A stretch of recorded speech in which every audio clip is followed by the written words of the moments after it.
kind of washed out.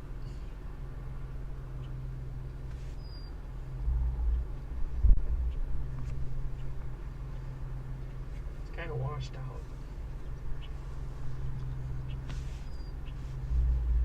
There we go. That's a little better. Kind of washed out.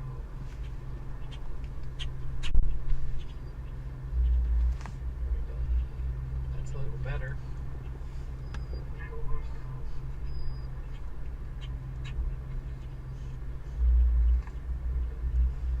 a little better. Kind of washed out. So anyways, that's the line of storms I'm looking at right now. Somehow I gotta find a way to. That's the line of storms somehow I gotta find a way to. I thought I did it the other day. I set the white balance.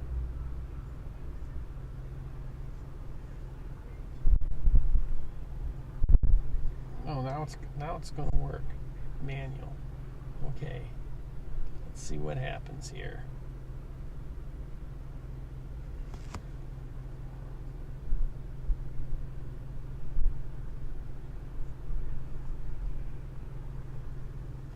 That's Northbrook, Illinois. That's a little bit better.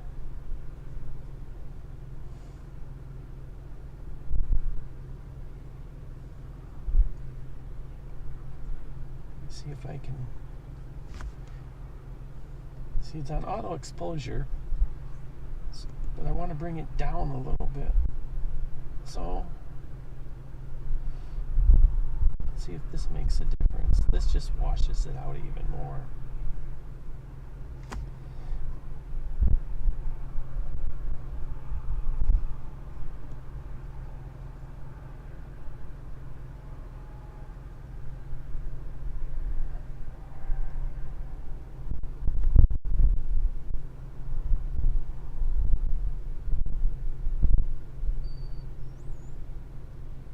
Yeah, that just whites it out. So whatever I'm doing it the wrong way.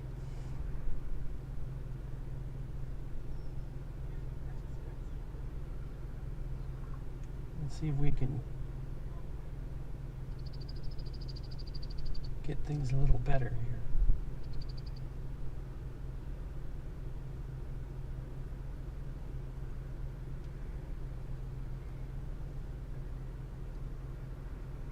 See, that way it just seems to end up worse. So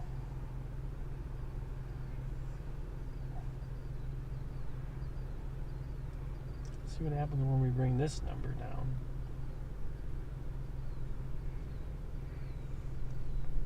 And this number up.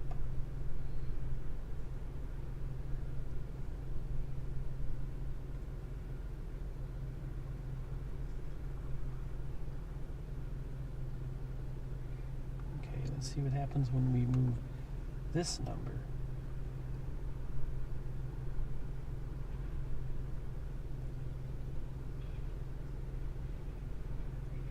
He just takes that sun and throws it in there.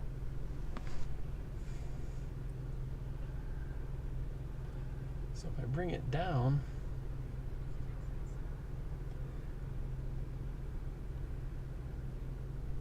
pretty much blends out everything in front of it.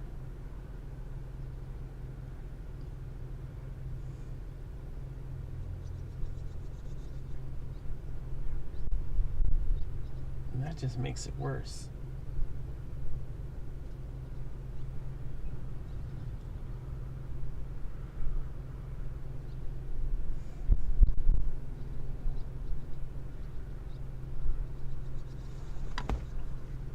A little better, but the white balance is really off.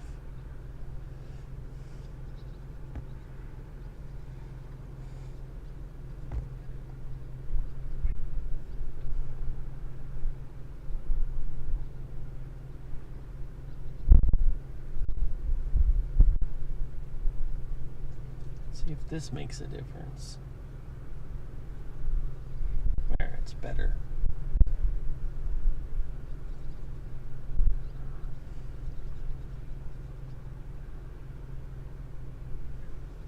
Okay, that looks better.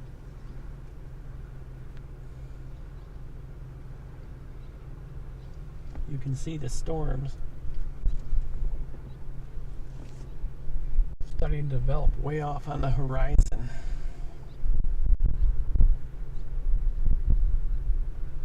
Let's go one more here.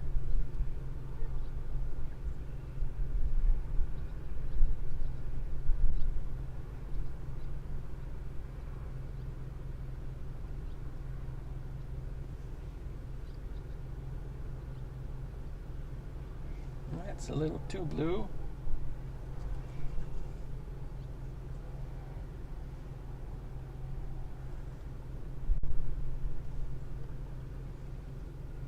I think that looks good right there. Okay.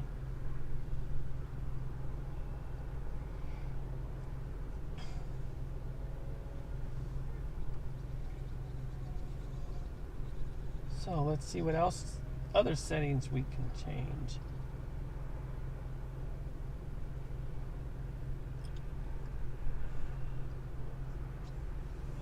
Guess that's it for now.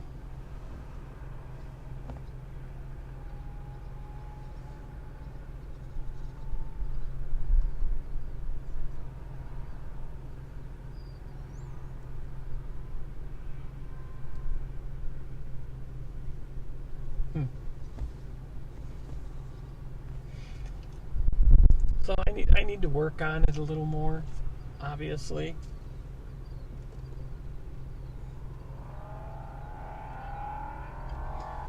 But I think I'll leave this right where it is. Of course, if I go up more towards the sun, then it's worse. If I bring it down, adjust it on the hood of the vehicle,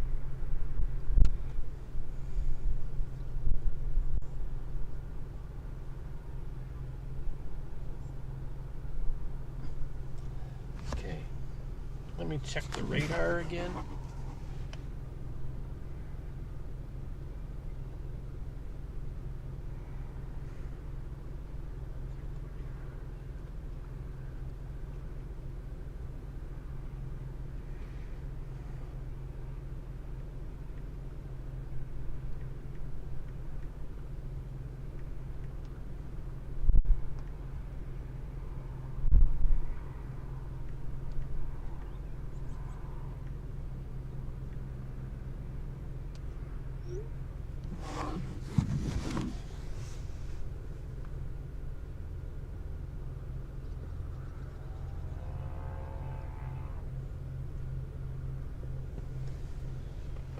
What I could do is just go down to the next exit and come back from there if I need to.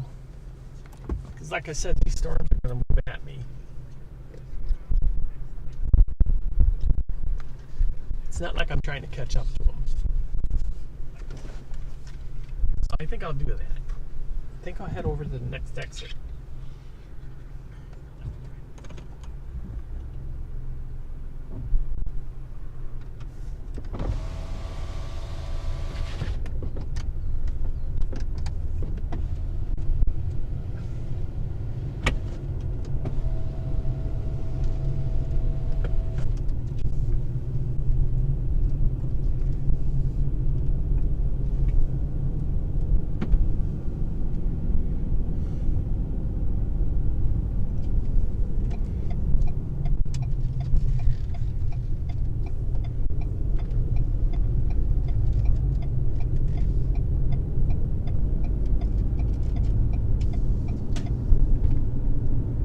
So anyways, I was telling you about the lawn service I had for 30 years and how the 4th of July came up and went, and I worked every 4th of July if it was during the week, even some Saturday 4th of July's I worked. So I enjoyed doing the work that I was.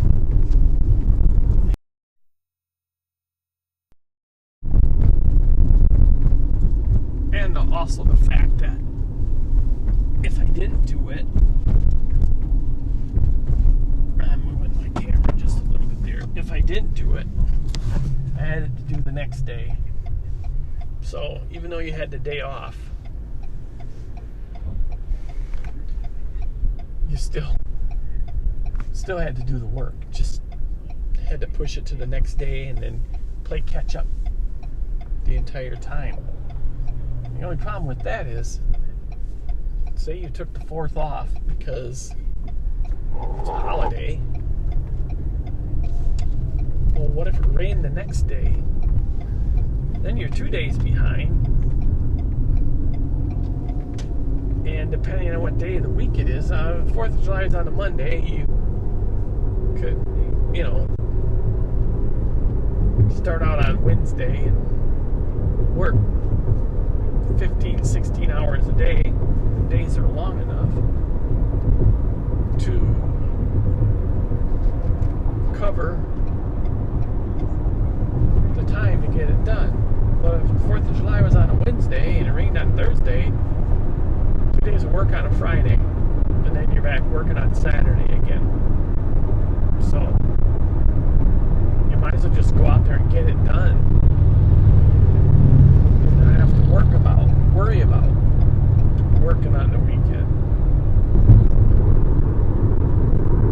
Because if you got to work on the 4th of July and you get off the weekend, at least you get 2 days off. Whereas if you take the 4th of July off, that causes you to have to work on a Saturday. You really didn't get the time off that you were thinking about getting. So I could never understand about, like, garbage truck drivers. They take the day off and then they have to work the following Saturday. Well, I think I'd rather work the holiday and get the 2 days off on the weekend like normal and pay me the extra day. If you're going to work a Saturday, they're going to pay you anyways. Now, I can realize some situations that the transfer stations, if the city doesn't have a landfill, may not be open. And the ability to transfer to the actual area they dump the garbage may not be open. So that can cause a problem. But still, could they just pile it up on a slab of concrete somewhere, and then the next day bring a front end loader in and put it all in the back of a truck and take it to the dump? That's what probably 80% of the cities do anyways. So as you can see, we're heading southeast on Interstate 90.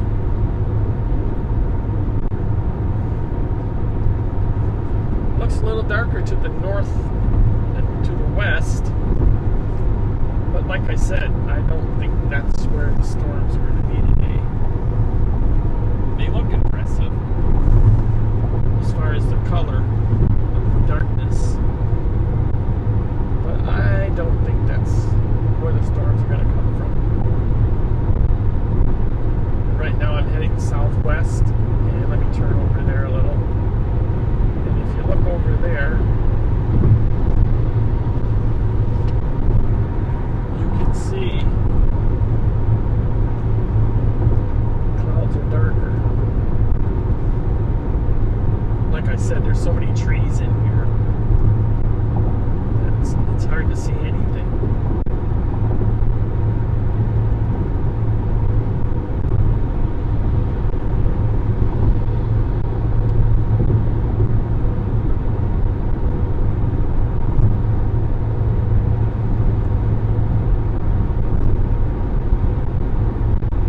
Up here a little farther, we'll get away from these trees. Hope that's what happens. So I retired a couple of years ago, but I kept several lawns just to give me something to do during the day. But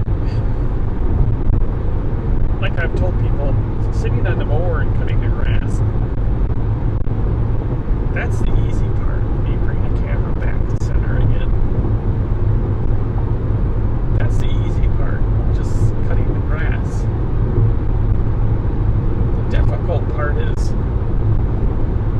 being rained out, having to worry about, every morning you get up from the beginning of April to the end of October, every morning you get up,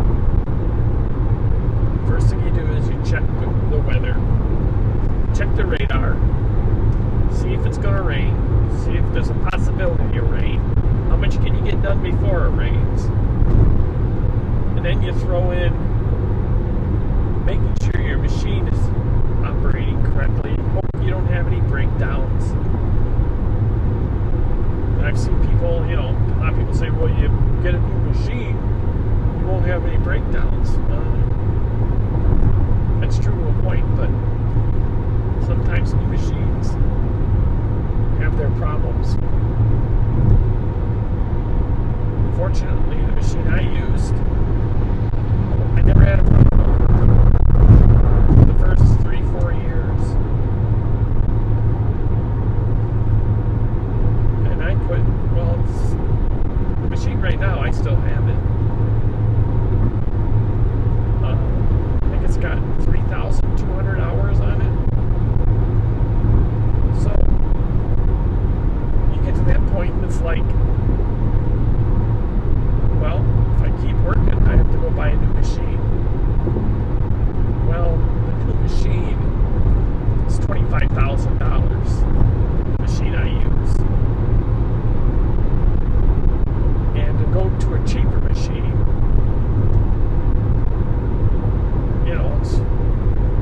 it's like once you buy a car with air conditioning and electric doors and locks, you're never going to go back to a car that doesn't have air conditioning, electric door, and locks. And it's the same way with the lawnmowers. Once you get them over with an out front deck and a diesel engine, you don't want to go back to a gas engine and a mid-mount deck. So, it was either spend $25 on a new machine and spend the whole entire year working to pay off that machine, or just retire.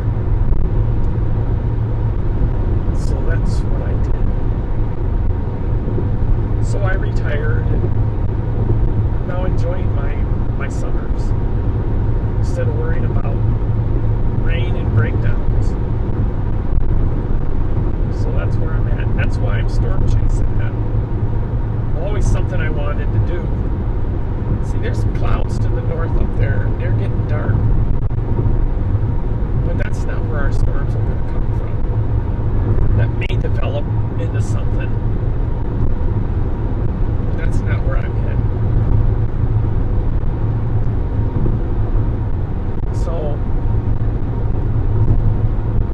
like I said, it's time to retire. Machine was getting old. Tired of waking up every day and worrying about the rain, worrying about breakdowns. So I decided to get rid of my accounts. I gave them to another gentleman. And I helped him for a few weeks in the spring. Introduced him to all my customers. So far, he's doing well.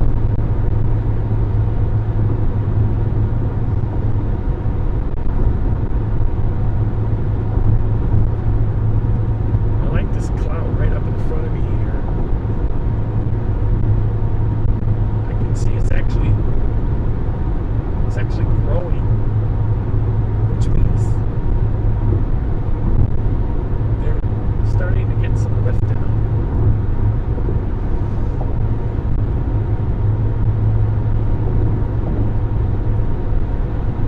Off to the left, they're also starting to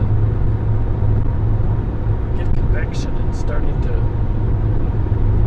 rise.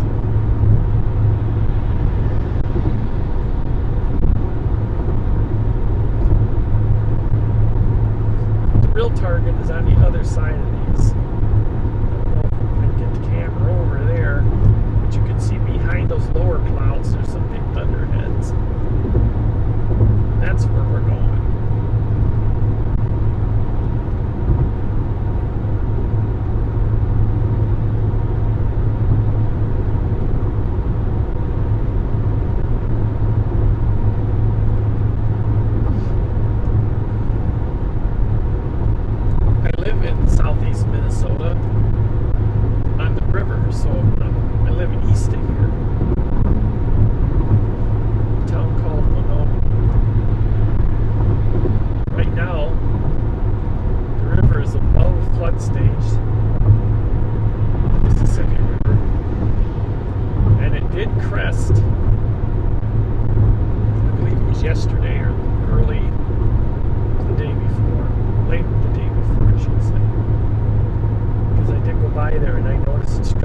much rain to bring it back up again. Earlier this week, everything's all messed up because of the holiday.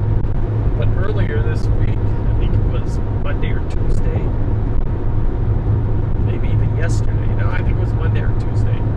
We got 1.5 inches of rain. And yesterday, I think we got about 1/2 inch. I don't know how much they got out west here.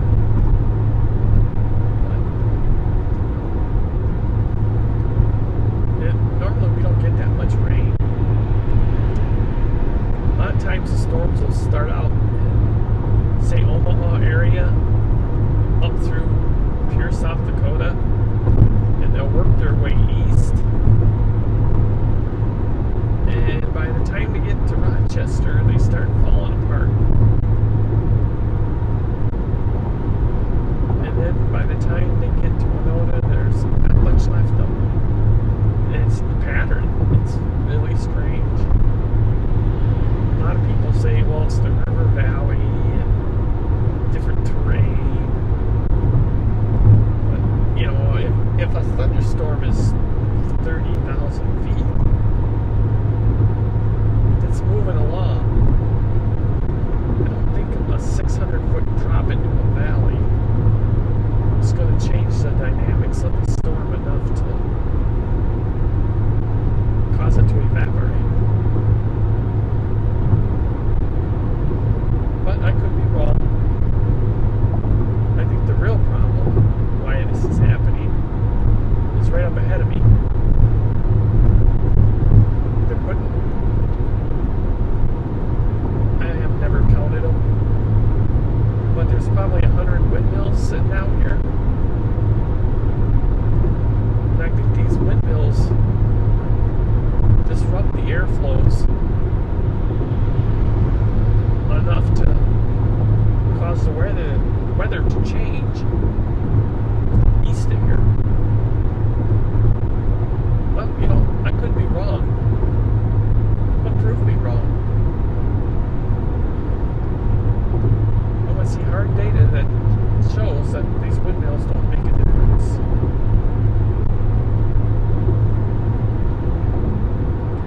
Straight west now. As you can see, there's some lower clouds, and then behind them there's some bigger clouds. I'll get off at the next exit and we'll take a look at the radar. I'm by myself. I can't just tell the person sitting next to me, hey, take a look at the radar and see what's going on. Because I have no one next to me. All I have is my cell phone and an iPad next to me.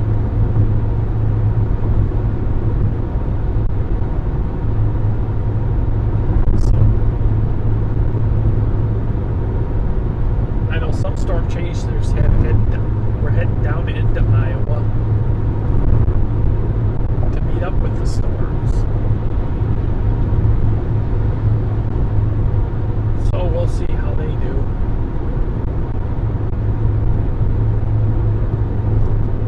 That area to the north of me, west of me, is really starting to show some heavy rain.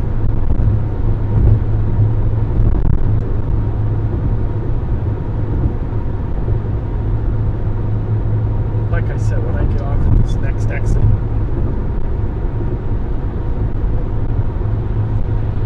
I'll assess things. And I don't like to wander too far off the interstate, because you can always get in front of the storm on the interstate. And you always have good cell service. Or if you get 4 or 5 miles off the interstate, your cell service can start to become sketchy.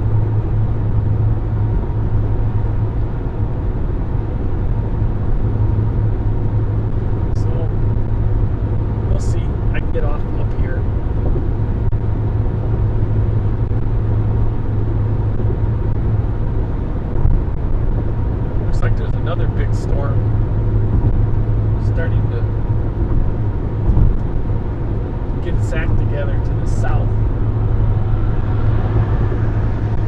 I don't know if I got the angle on the camera to show you that one. For a second I will.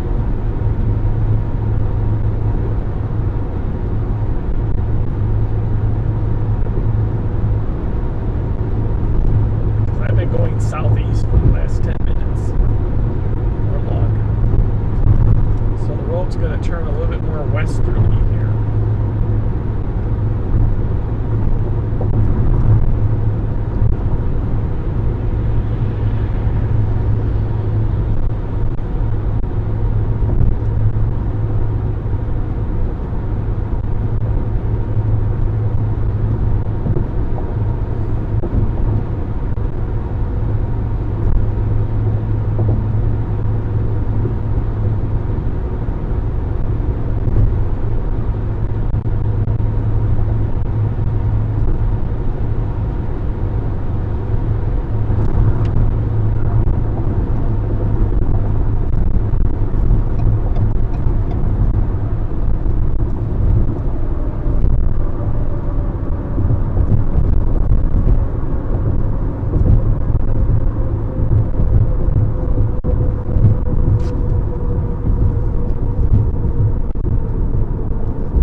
Farmer's Bank, remember that, in case it starts hailing.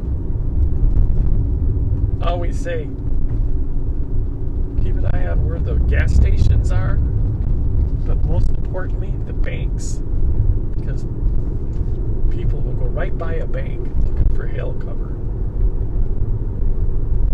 and try to get to a gas station. And all you gotta do is pull up in the drive-up. Most banks, they're covered. Okay, I'm gonna park right here. That's like 2 spots to park. But this one looks good.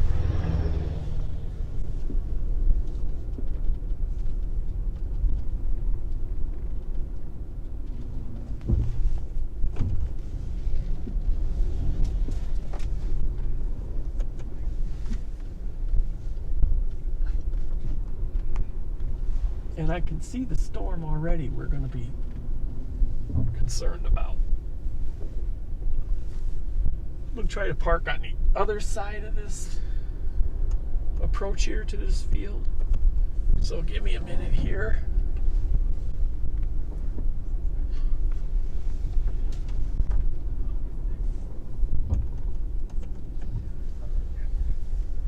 Try to get everything even and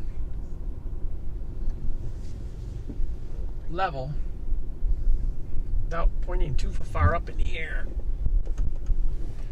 And of course the utility pole has to be right in the middle. But I can sit here and I can check the radar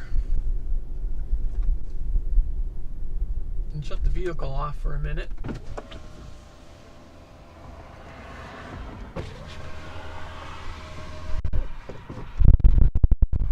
Sheriff just drove by.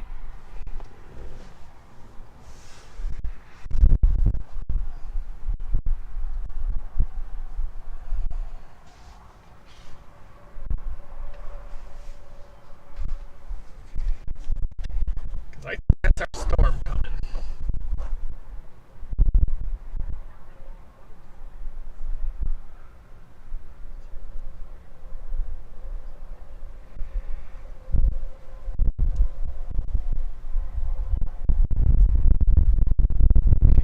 There is a severe thunderstorm warning just northwest of Mason City. And Right now they have issued a special weather statement for the area I'm in. Thunderstorms moving in for late afternoon, strong to severe risk. Clusters of thunderstorms across southern Minnesota and north central Iowa will track northeast for the rest of the afternoon hours. Shifting across, let me get my glasses on. It's kind of hard to read words on my phone without them. Shifting across parts of southeast Minnesota and northeast Iowa through 5 p.m. Some will bring strong, potentially severe. Some will be strong, potentially severe. Hail is the main concern, but any storm will produce 30 to 35 mile an hour winds and locally heavy rainfall will also occur. So, we'll keep an eye on that. The closest storm to me right now is Albert Lee. There are some, like I said, down in Iowa, south of Dakota, but they're having a hard time getting going.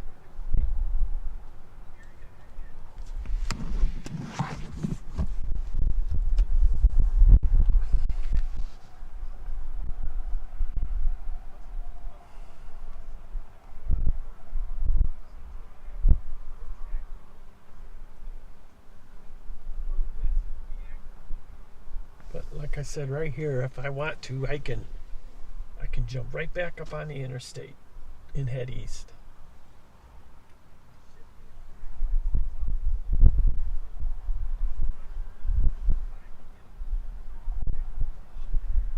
I can also pull into that bank if it starts hailing.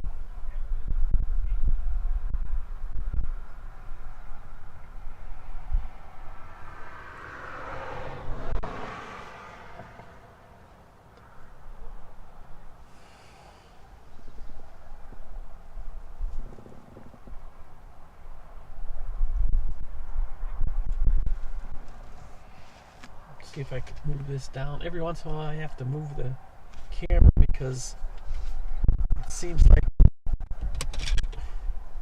what's the timeout if you don't use it?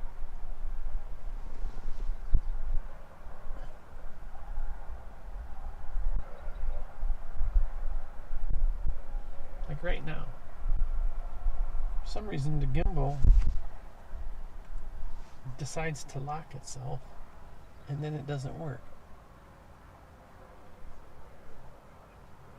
I can leave it like that for a while.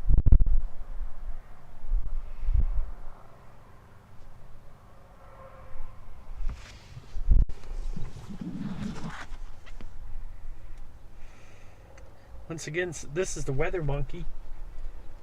Like and subscribe if you're on YouTube.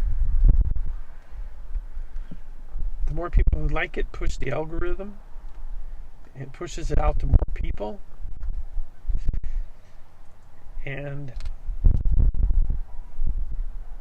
it's not why I'm doing this, but makes it more interesting.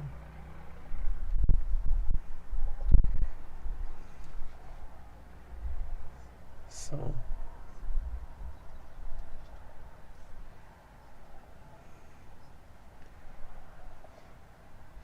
let's try and look at the storm I'm looking at. At my angle here, that severe warning storm would probably pass just to the north of me. Okay, severe thunderstorm warning, Winnebago County and north central Iowa. At 2:35 p.m., a severe thunderstorm was located over Tinoka, or 14 miles northeast of Algona, moving northeast at 35 miles an hour. Hazards: 60 mile an hour wind gusts and quarter size hail. Source: radar indicated. Impact: hail damage to vehicles is expected. Wind damage to roof siding and trees. So, radar indicated. That means that the winds in the upper atmosphere are showing a lot of gusting.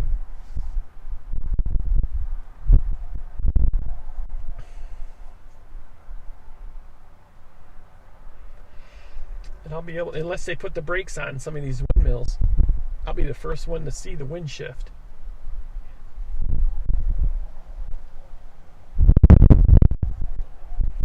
But you know, I was joking earlier about how the weather seems to change after the systems come past these windmills. And it's not, they're just not in this one spot. They go south of here probably 6-7 miles, and north of here 15 miles. So it's not like they're just in one location. I know McNellis, they have a lot of windmills. I don't know if you know who McNellis is, but they're a steel supplier in this area. But they also build a lot of the garbage trucks you see on the road, a lot of the cement mixers. A lot of those are McNellis, and that's located in, I believe it's Dodge Center, which is somewhat north of here, maybe a little bit farther west. But yeah, they go through so much steel, they get a good price on it. They buy it wholesale, and they actually sell it to other steel manufacturers that use steel.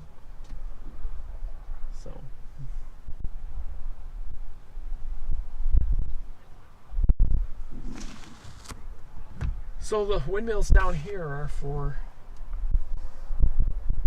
utility use, and I think the ones up farther north are strictly for the steel company. Not the steel company, the manufacturing company that builds cement mixers and garbage trucks.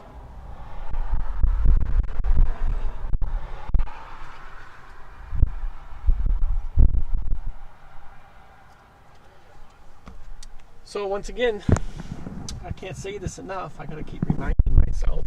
This is the WeatherMonkey. We're in southeast Minnesota,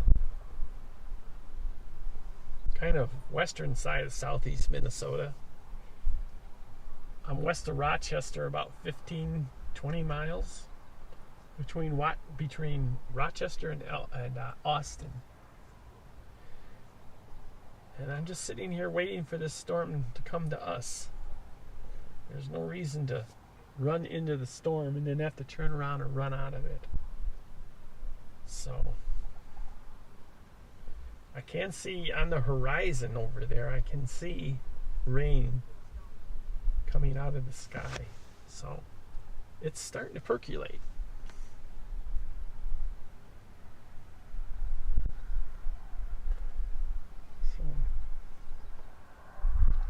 And I'm just looking into the ditch off to the right of me here and the left of me, and there's water in the ditch between the road and the cornfield. And this corn looks like it's doing just fine.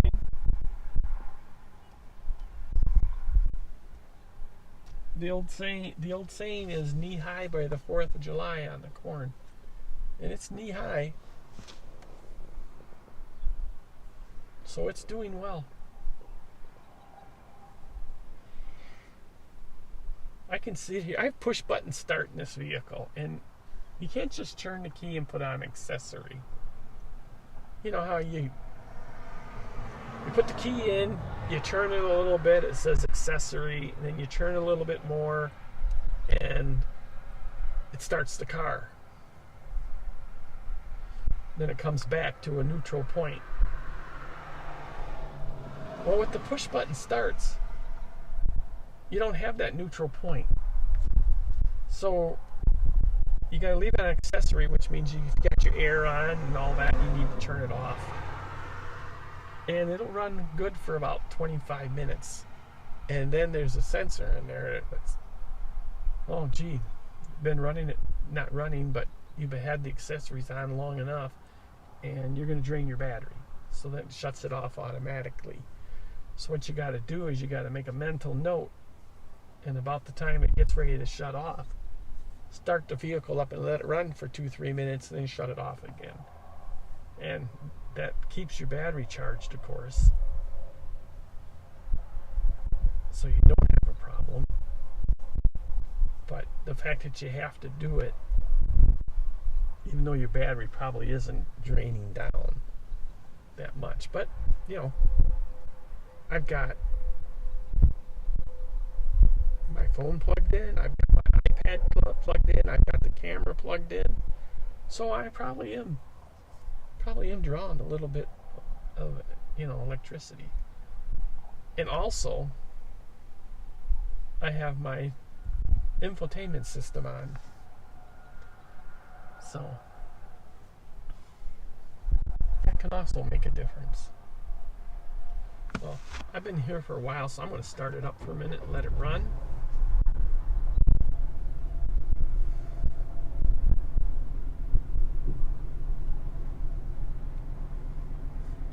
Let's see. I left Winona and I've been driving. I drove all the way out here, and my miles per gallon is 36, which isn't bad.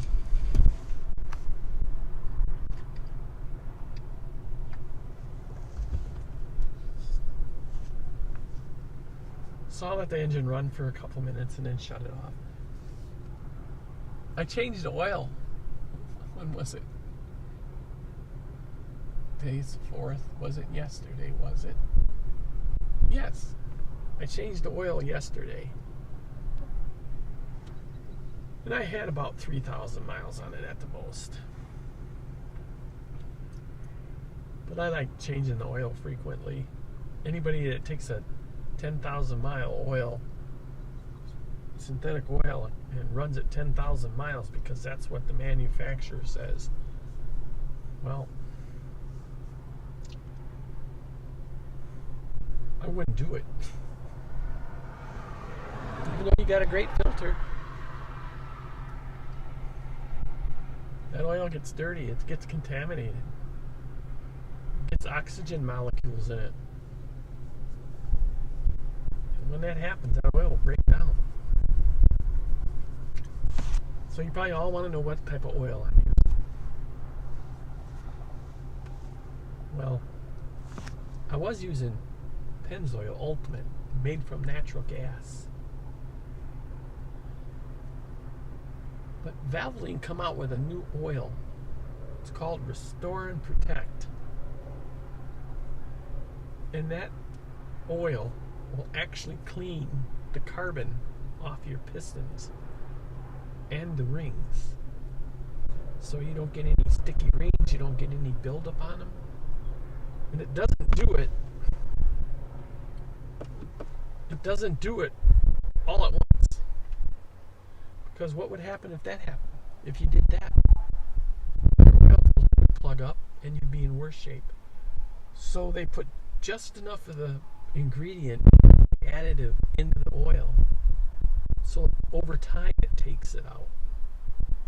They say about 4 oil changes, which a little bit over a year. Your oil will clean the cylinder, piston rings, and the head, whatever. Clean up all that buildup. So your engine should last a lot longer. A lot of the newer engines, they're direct injection. And they have more carbon buildup, especially on the valves, where if you use it all the time for years, it will help keep the valves clean. That's not what it's designed for, but it will help keep your valves from carboning up over time. It's mainly made for the piston rings. Keep them clean. So a lot of the direct injection engines have that problem with the valves getting built up with carbon. And it really doesn't protect, it doesn't change the performance of the engine, until later in years. What happens is that carbon builds up on the end of those valves, and less air can get into the combustion chamber because the valves have actually, they've grown in size. They're obstructing the air. So your fuel economy and performance will drop. But, I'm talking 100,000 miles or more. But this restore and protect is supposed to, over the long haul, improve that. Some of the direct injection engines now have fuel injectors above the valves that actually squirt fuel into the valves. And that helps keep them clean. Like for every 150, 500 revolutions, 1 or 2 revolutions get a squirt of fuel up into the valves. And that keeps them clean. You gotta look at it that way. It's not like it's constantly putting fuel into the valves. So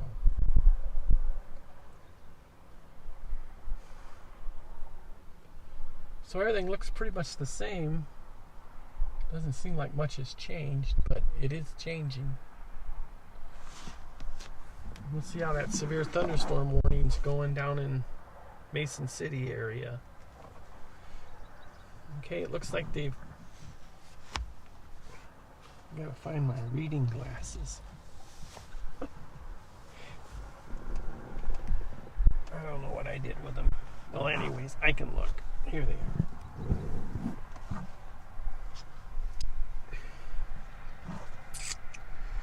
Basically, they extended the severe thunderstorm potential back on the other side of 35 into Iowa.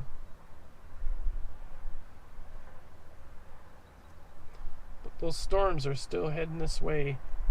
And the storms that are south of Decorah, Iowa, they blow up and then they fall apart. And they blow up and then they fall apart. So obviously there's a lot of shear in that area right now.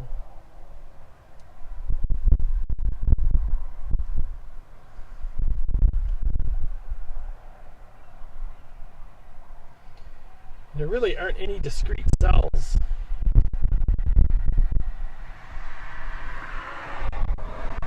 It's more like a linear development. Although some of the cells within that linear line are becoming independent.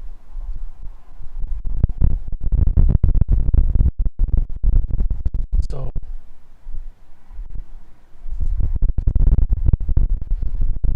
this one cell here I'm noticing.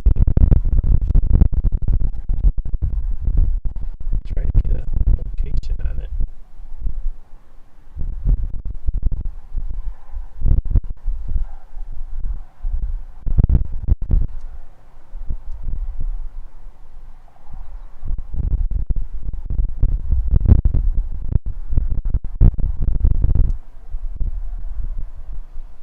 Seems to be breaking away from the rest of them.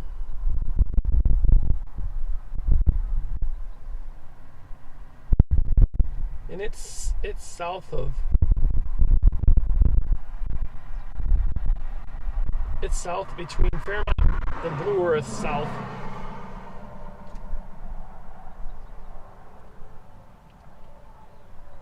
Down into Iowa.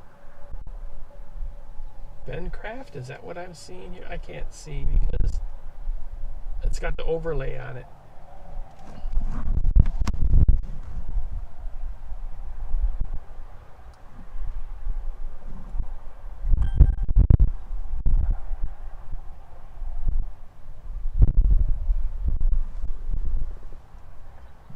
So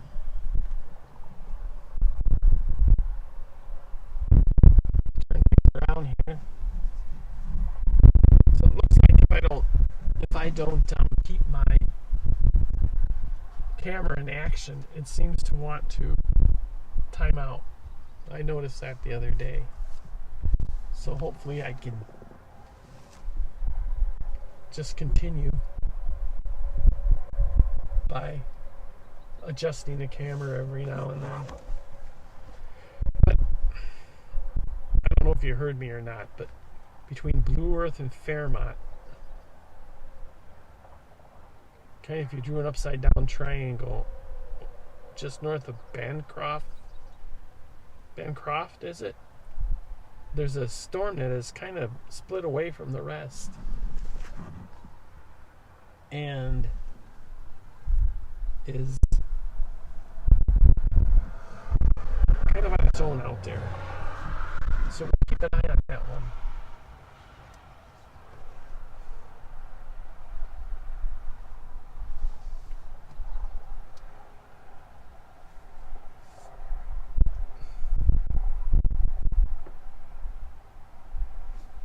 As you can tell, the windmills are still in the southern wind.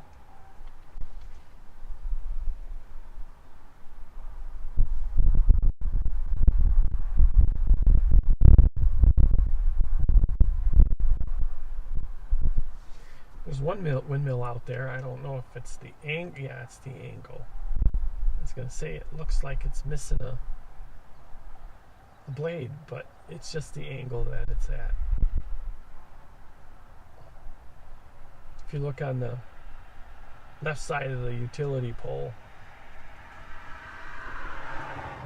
there's 4, 5 windmills out there on their own. The closest one, for a while there, looked like it didn't have a blade on it.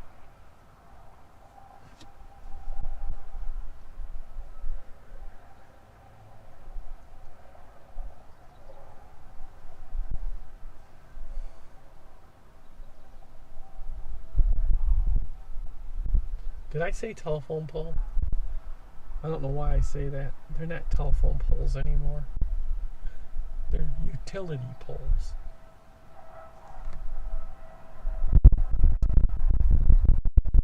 So we have to call them what they are, you know.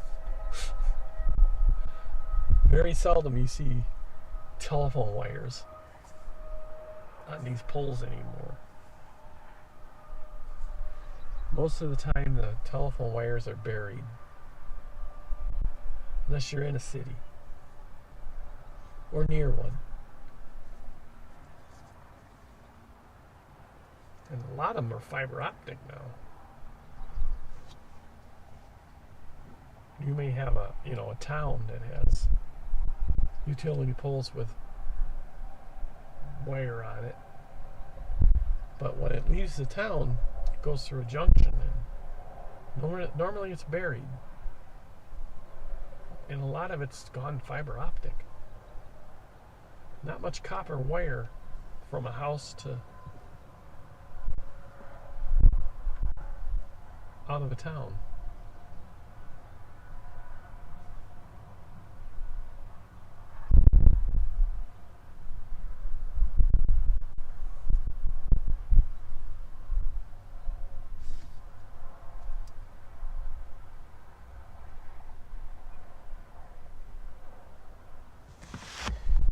Move the camera up a little bit off the hood after I unlock it.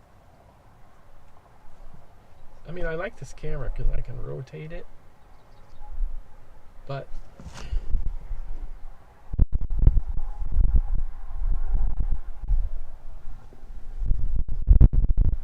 sometimes it just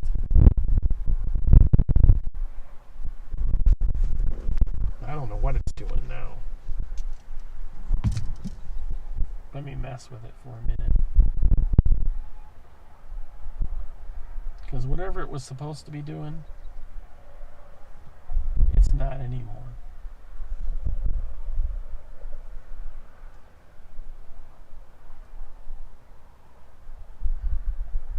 So it looks like the settings I put into it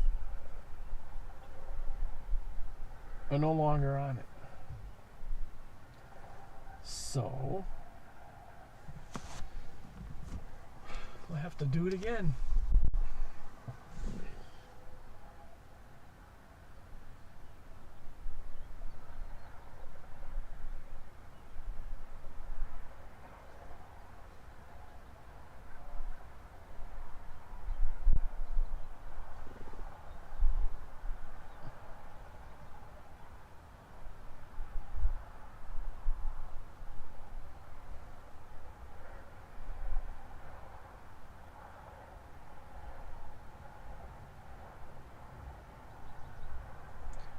this one here is the one that needs to be changed.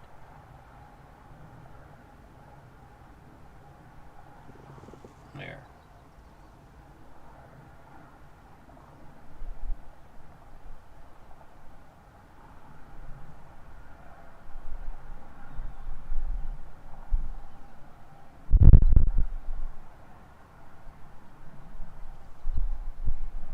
Okay, now I can bring it back up.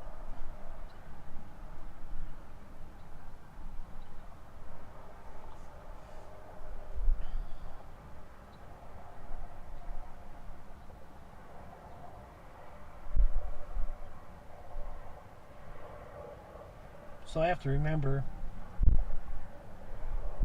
to keep messing with the camera, because if I don't, it'll default back to where it wants to. Even though I hit enter, put the information in there, it seems to want to do that.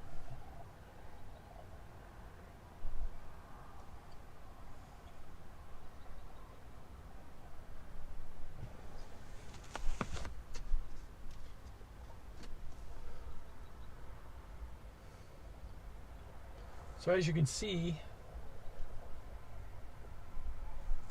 the system is getting closer. A little bit of light coming out of the sky over to the northwest.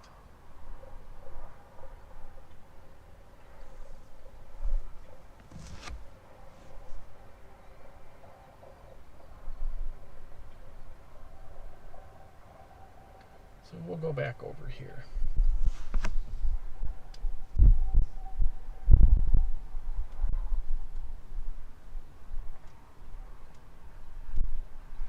So anyways, we were talking about the oils and the recommended intervals for your oil.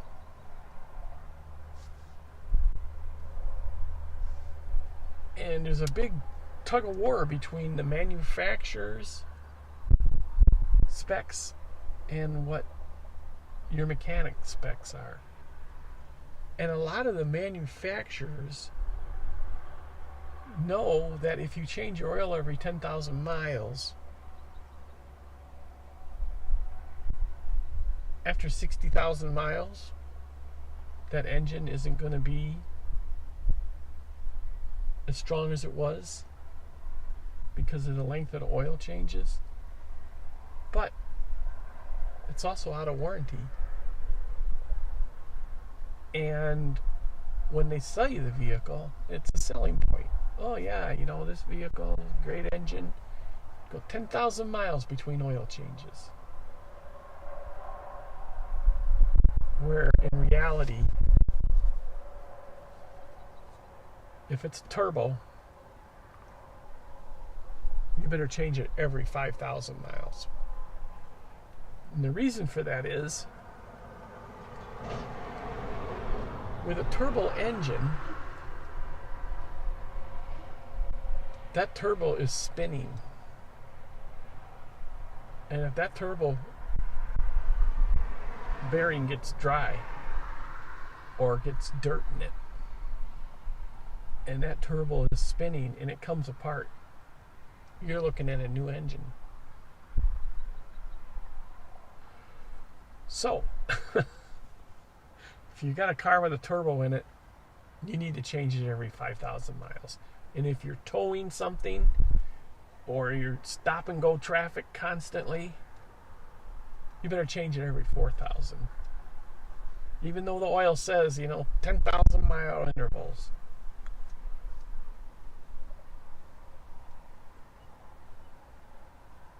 I change mine every 4,000. If it needs it or not.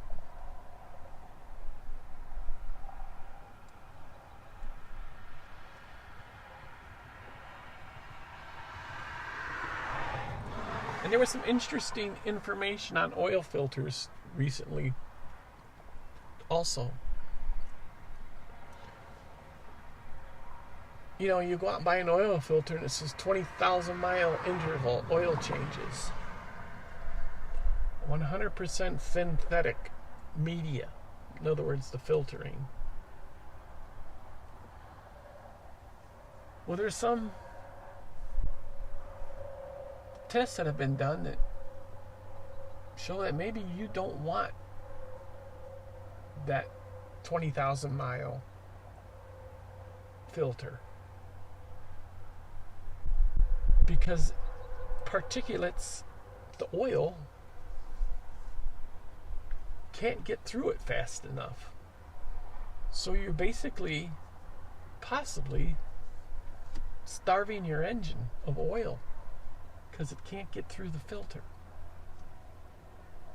In other words, the pressure before this filter is higher than the pressure on the other side of the filter. There's some discussion about maybe the filters are too good. Now, some filters, they say, are designed for that. But if you don't need a 20,000 mile filter, in other words, if you're changing your oil every 4,000, 5,000, 6,000 miles, you don't need the 20,000 mile oil filter.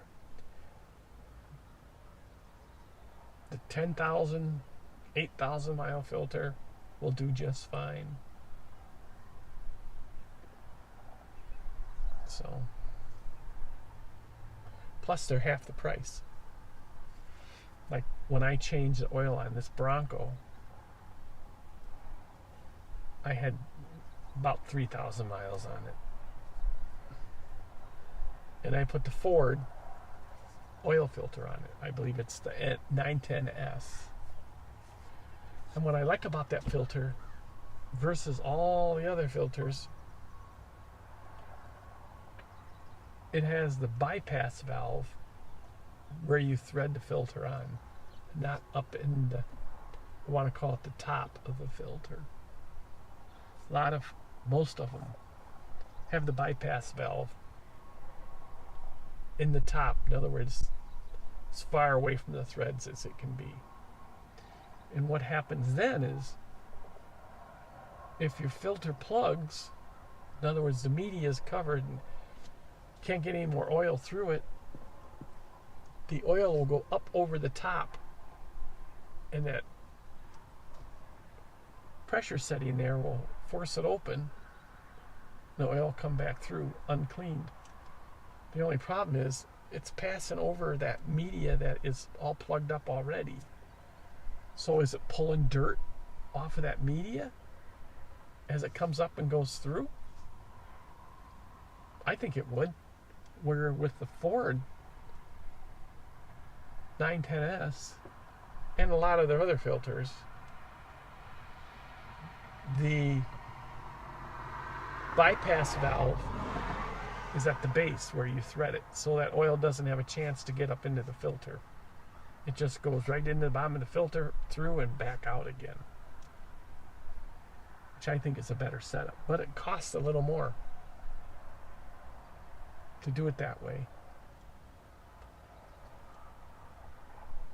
But you can still go to like Walmart and get that Ford 910S for under $9.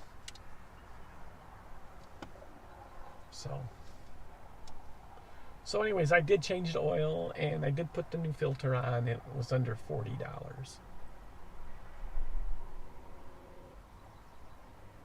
And that was with five quarts plus a little more, and the filter. So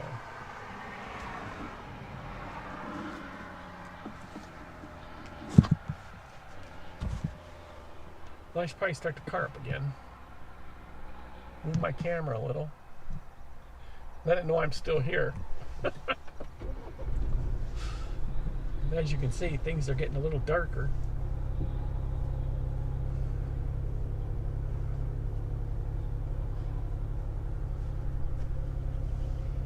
I think this storm here is actually starting to push itself a little farther north. which doesn't surprise me. That's kind of where I thought it would go.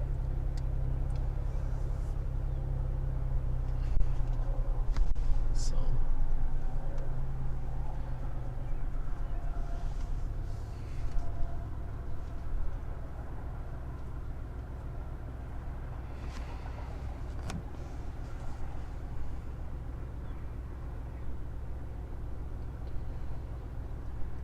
well, it says rain starting in 15 minutes where I'm at. If the GPS is accurate on my phone to where it's actually raining.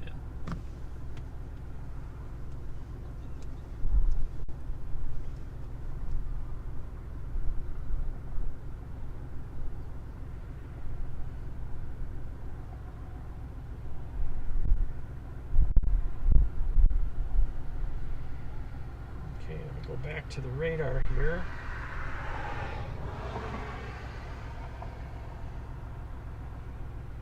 The actual storm itself, the line is getting closer, but there are a few cells starting to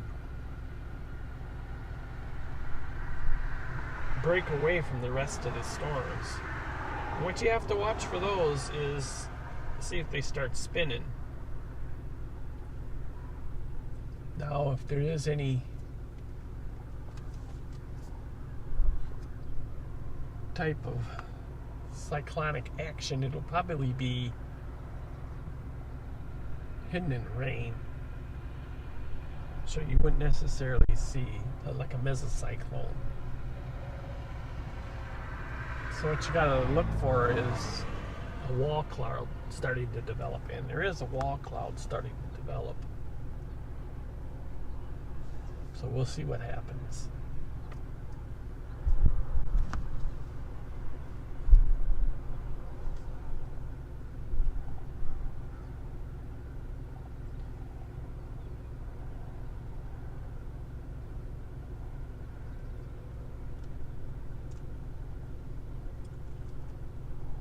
There is a storm over here, and that storm is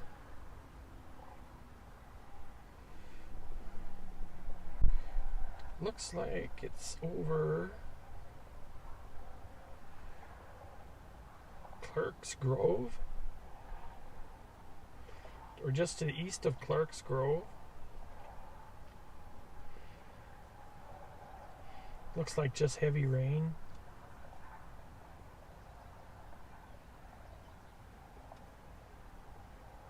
Sometimes these storms will blow up too, and then they'll be heading northwest, and then after their tops get really up there, the wind will pick them up and it'll turn them.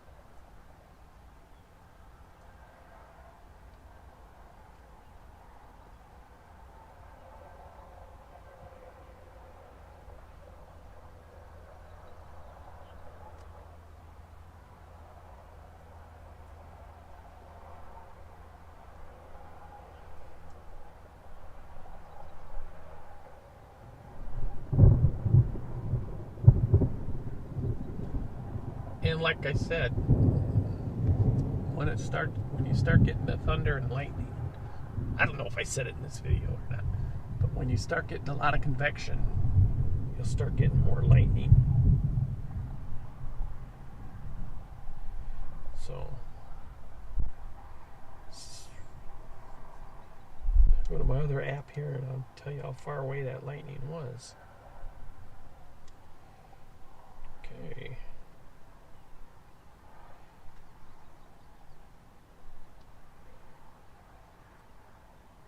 It's 2.5 miles away.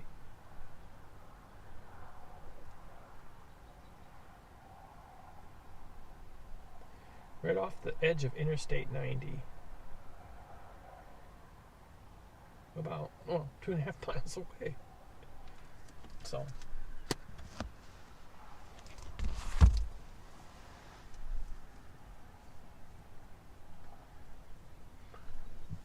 see, a person 20 years ago could have never done this,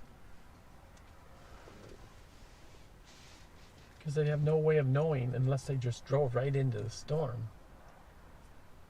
of which way the storm was going, how intense it was. But now with radar and weather radios and stuff like that, you got a better idea of what's going on. I gotta roll my windows up here. It's starting to rain. Should probably start the vehicle up here since I rolled the windows up. I do have a product that, believe it or not, does not have a battery in it for jump starting your car. It's got what they call capacitors. And what those capacitors do, they're basically like modern day tubes. And what those capacitors do is you hook it up to your dead battery. There's no such thing as a totally dead battery, unless it's been sitting for years and been drained totally to nothing. But normally your car won't drain a battery totally to nothing, unless, like I said, it's been sitting.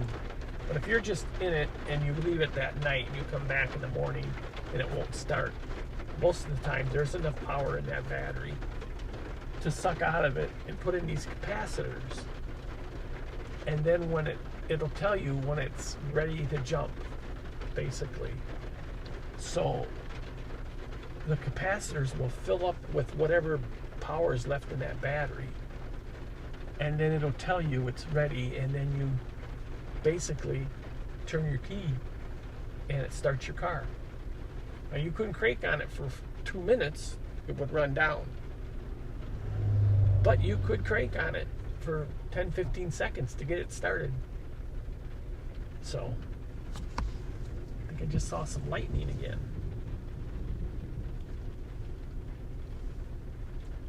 As you can see, the storm is moving in on us.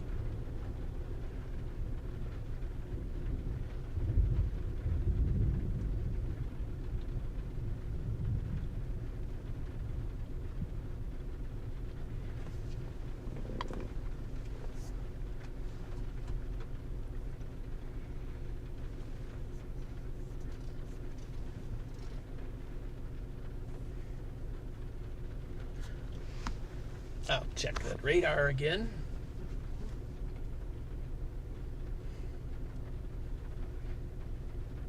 Personally, I wouldn't check the radar this much. I mean, you can anticipate where the storm's going to be or going. But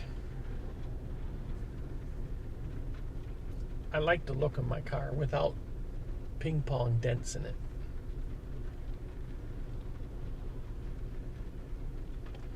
Yeah, actually, this storm coming through here right now is just developing.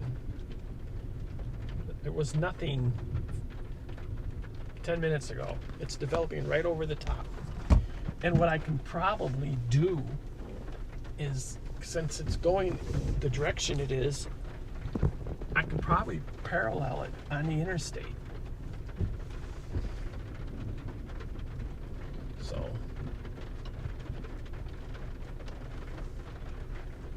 we'll keep an eye on the windmills. We'll see what they do.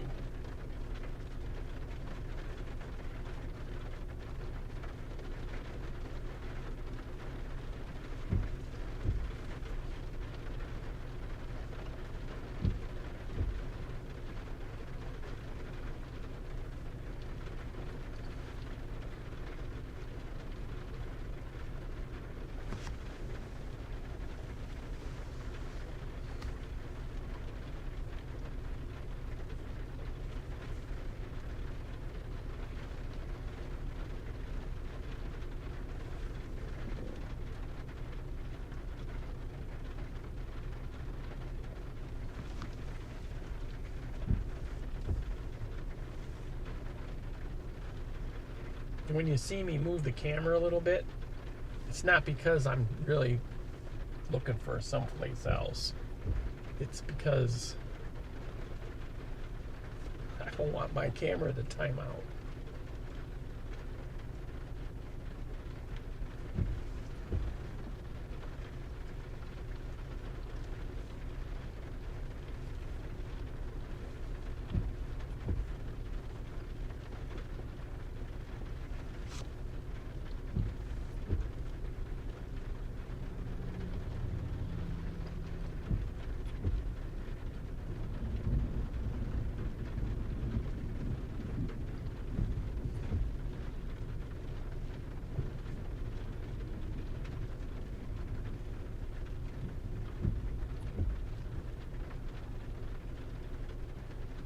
Yeah, that was kind of vivid.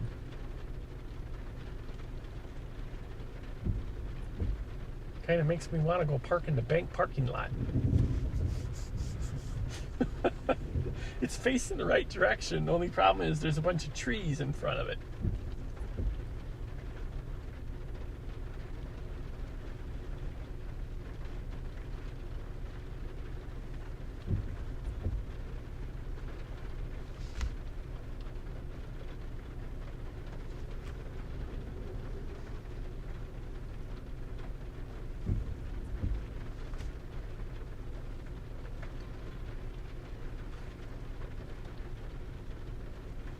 That was a pretty good strike, too.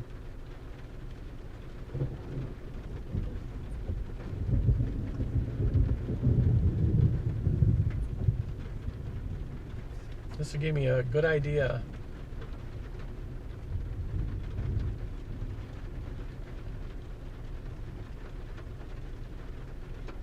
How far away the storms are.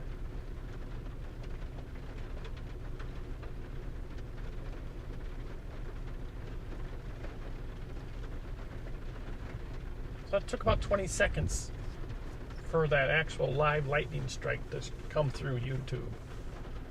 So it's about a 20-second delay.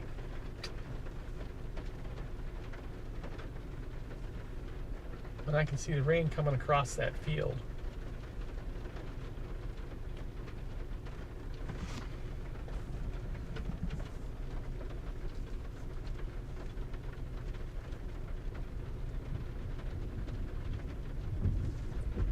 We'll concentrate on this storm for right now.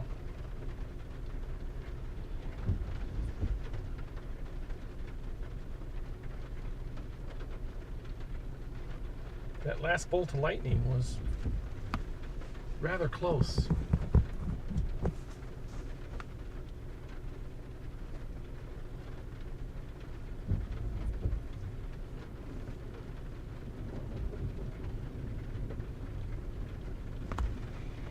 Check the radar again real quick here.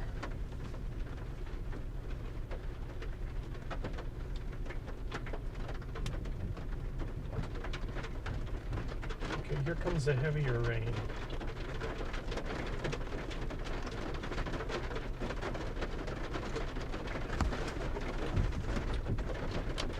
From the scan it was output to the new scan, the storm has doubled in size.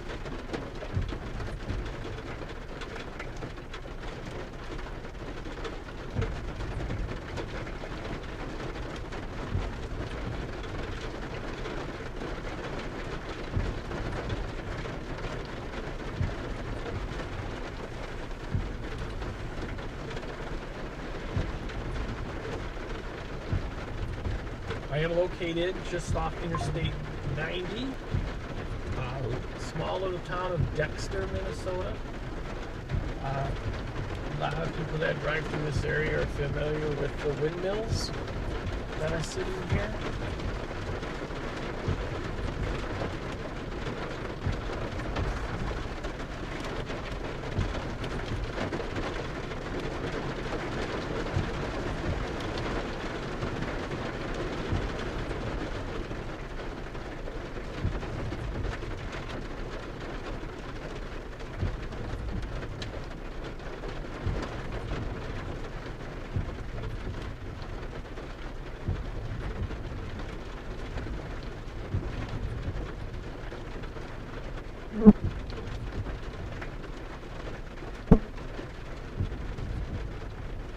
And you know, you're sitting here, I'm looking out the window with my naked eye, of course, and I'm always checking to see what it looks like through the camera lens.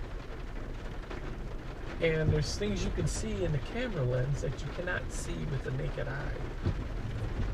It's really strange that way.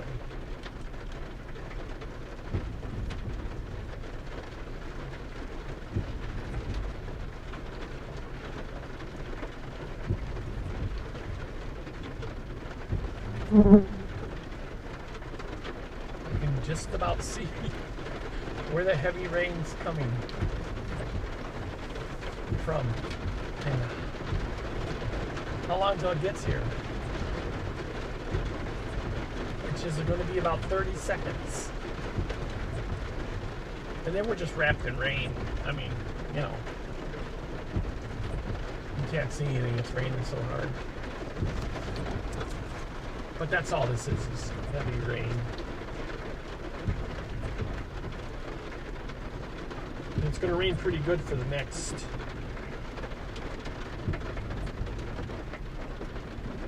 I would say hour.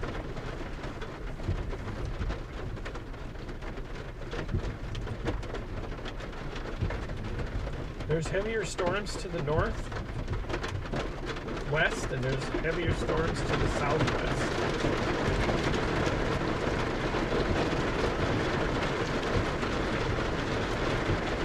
So I'm thinking this area will really fill in as I go back east.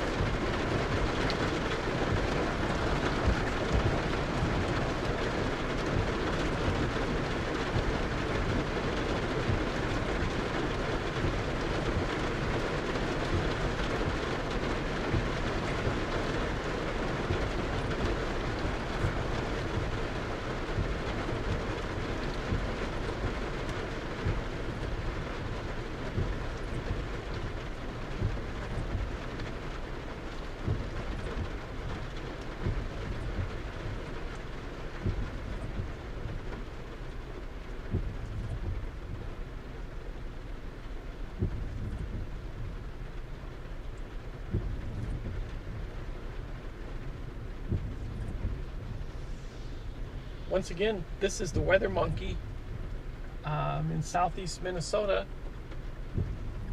on the west side of southeast Minnesota. Basically, I'm west of Rochester, between Rochester and Austin. And I'm sitting just to the north of the little town of Dexter, off Interstate 90. And we just had a rain shower come through with a little bit of lightning. So that's passed over. There is more development behind it. We'll keep an eye on it. Get a good idea of what's coming this way. I could get on the interstate right now and just follow that storm up into Rochester. But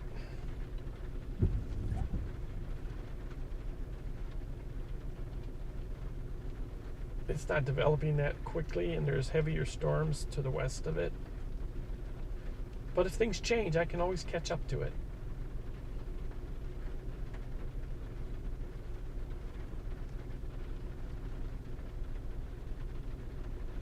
The road I'm on now basically would take me back to Stewartville.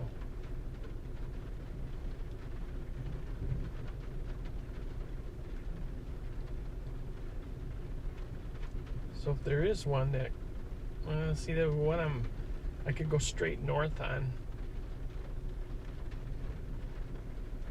and then go north from there. But it's kind of sketchy. It's not really a straight shot.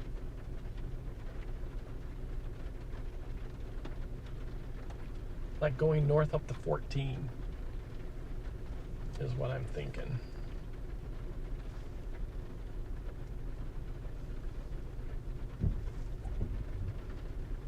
As you can see, it's getting lighter behind this shower here. Look up. Almost border that last windmill. Everything to the right of it is raining. Everything to the left of it's not as heavy.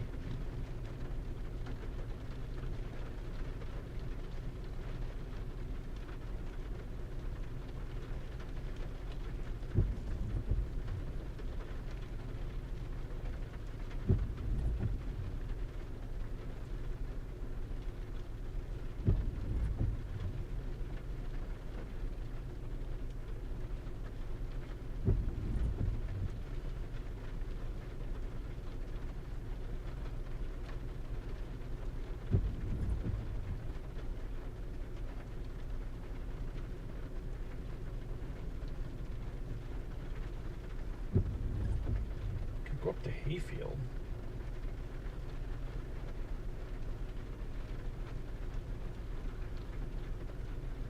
I'd run into that heavier storm if I did that.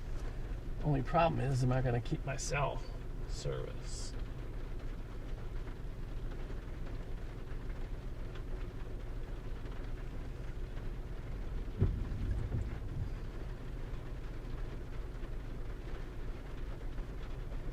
See what I got here for roads.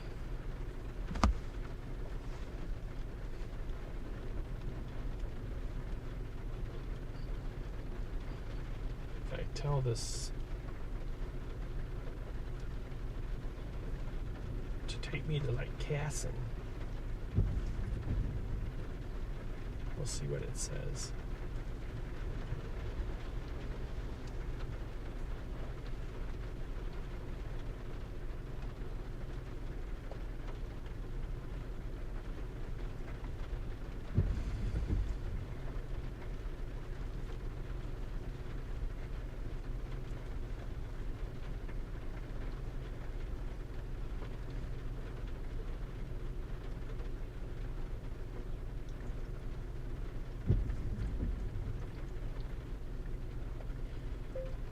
Casson, Minnesota.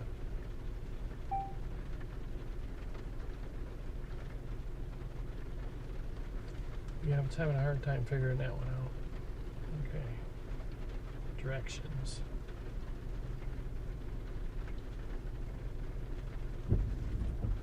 Okay, I could go a little farther east and go straight north.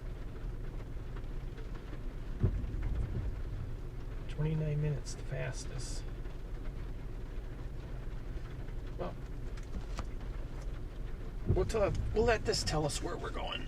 Hopefully we'll keep the cell service, because you never can tell.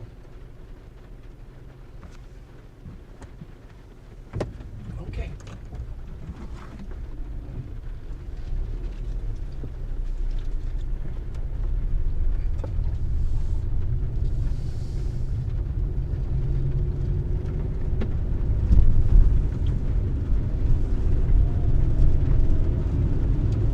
Things are going to fog up here for a second, then it'll clear off.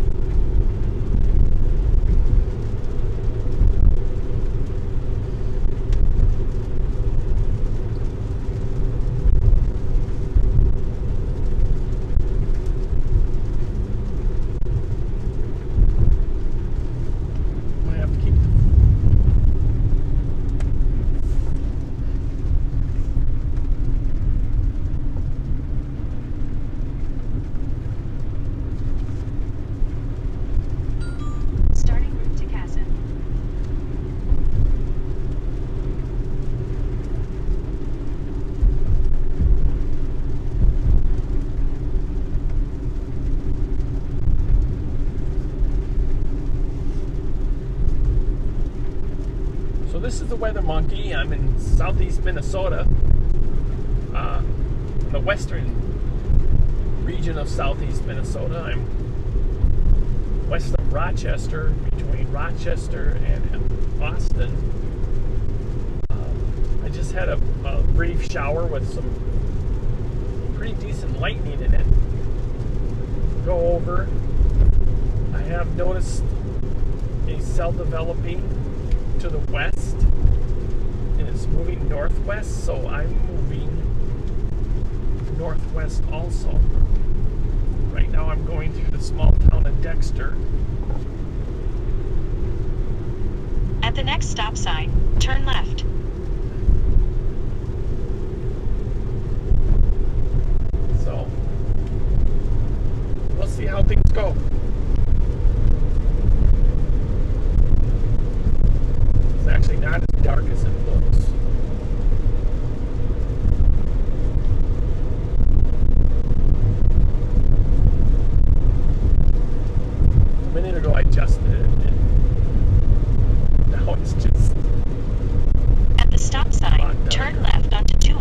60th Street.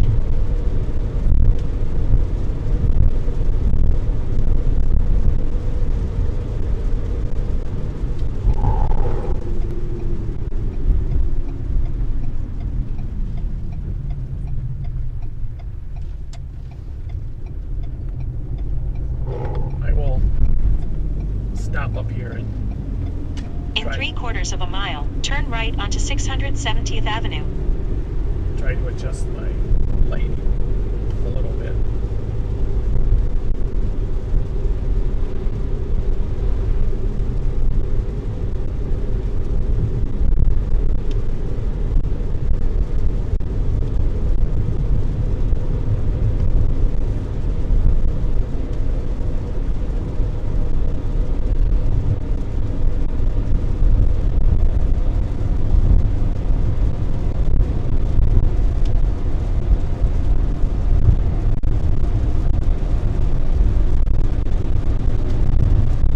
Turn right onto 670th Avenue.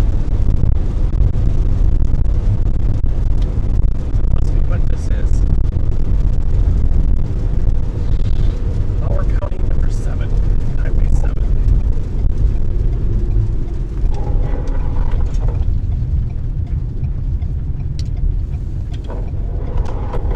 In 1.5 miles, keep left onto 670th Avenue.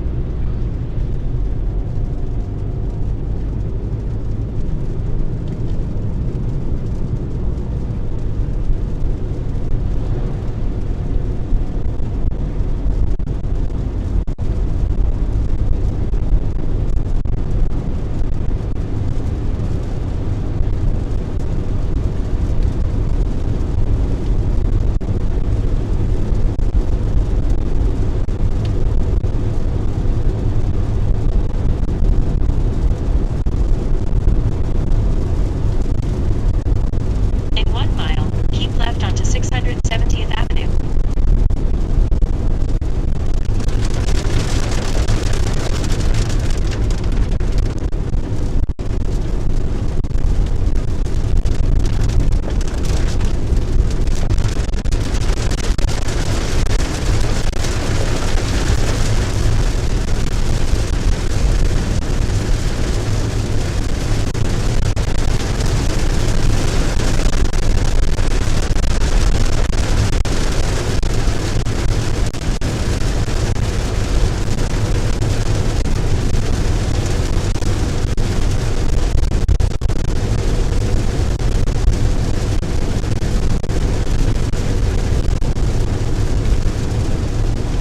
Keep left onto 670th Avenue.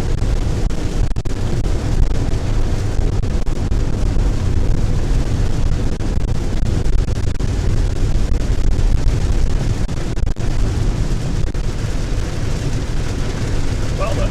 In about 1 mile, keep right onto 660th Avenue.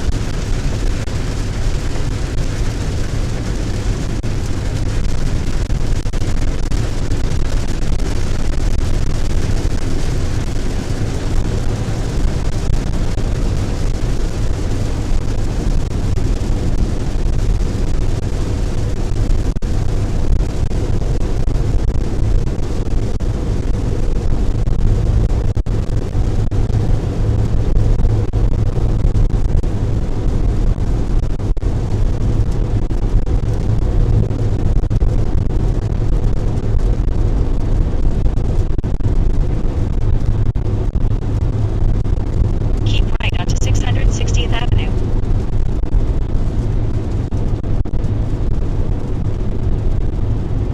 And I just lost my cell service.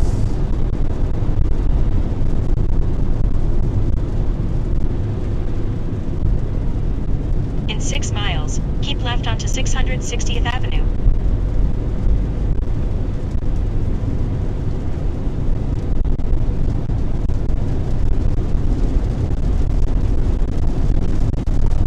I guess the best thing to have would be Starlink.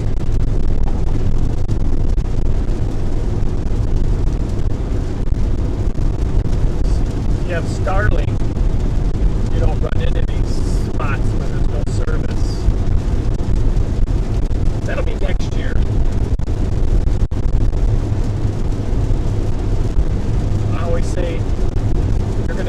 Let's do it in baby steps.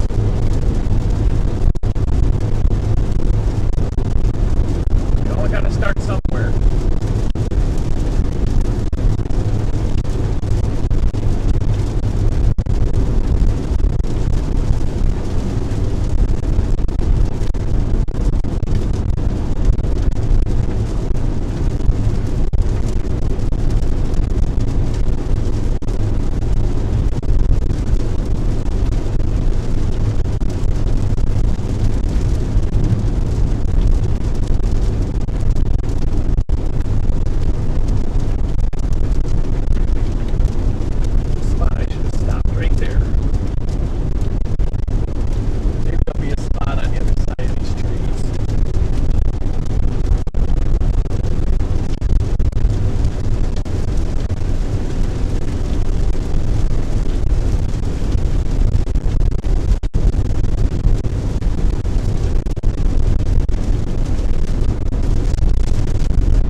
Here for a minute.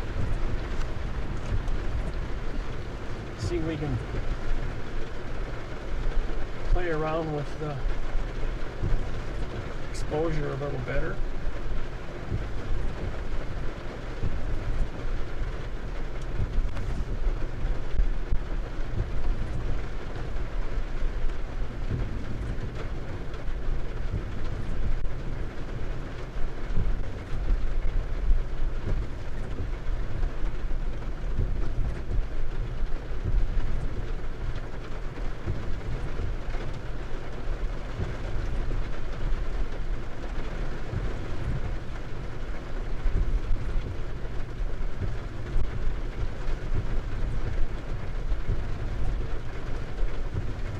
And everything's pretty just washed out right now because it's raining pretty heavy.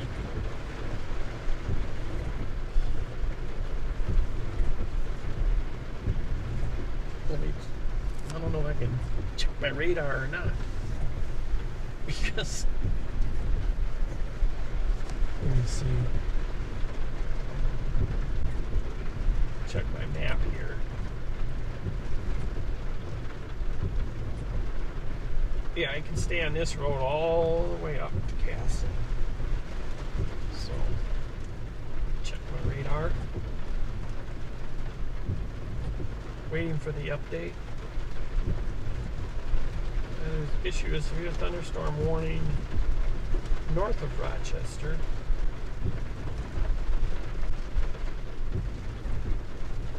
Going towards Red Wing.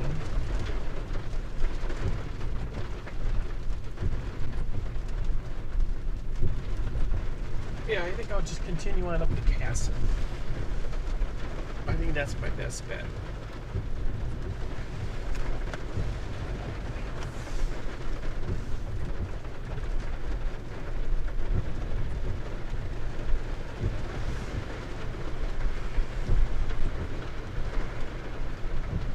There is a lowering of clouds over here.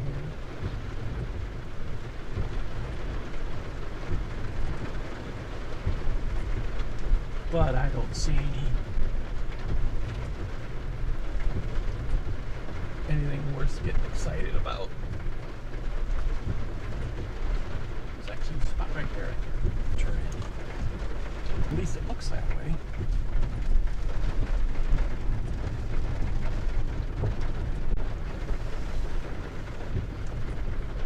Turn left onto 660th Avenue. Yeah, I will.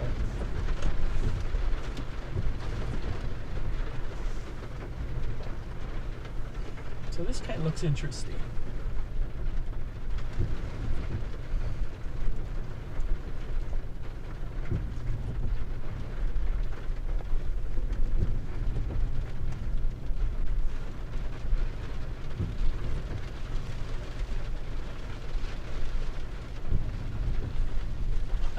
I've never noticed the windmills, but the wind has shifted here. But anyways, actually you're going several different directions.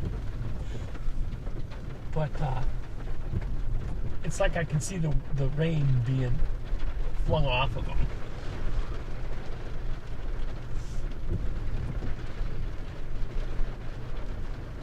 What I'm looking at is this lowering here.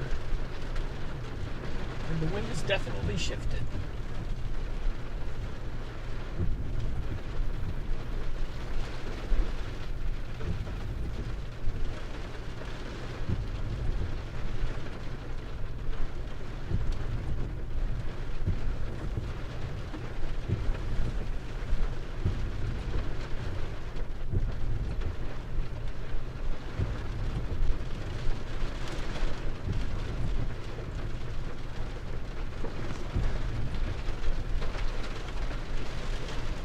It's that windmill's got so much rain coming off of it that it almost looks like an illusion.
shall continue, as they say.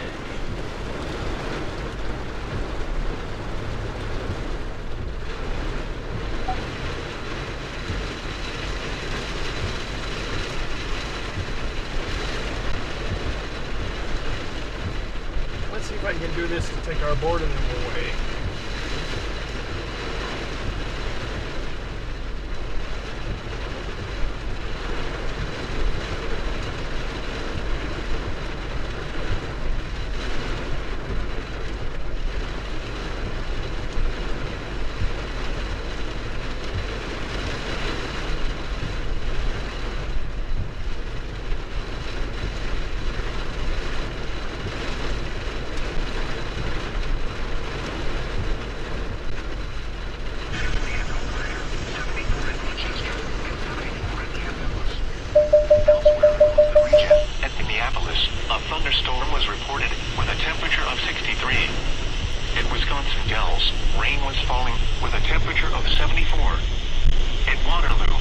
was mostly sunny with a temperature of 83.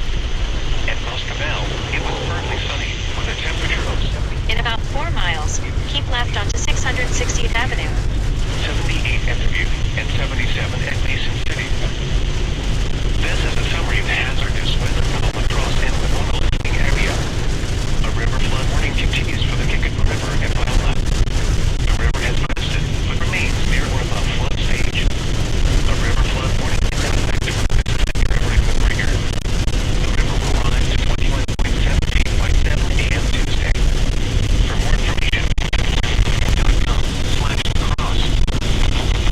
now we're looking for forecast for the La Crosse area. Tonight, mostly cloudy. Scattered showers and thunderstorms early, then showers and thunderstorms this evening. Scattered showers and thunderstorms after midnight. Lows around 60. Southeast winds around 5 miles an hour. Chance of rain 80%. For Friday, cloudy with a chance of showers and thunderstorms. Cooler with highs in the lower 70s. Northwest winds 5 to 10 miles an hour. Chance of rain 50%. Friday night, mostly cloudy with a chance of showers and thunderstorms in the evening, then partly cloudy after midnight. Lows in the upper 50s. Northwest winds 5 to 10 miles an hour. Chance of rain 40%. For Saturday, mostly sunny. Highs around 80. Once again, forecast for tonight.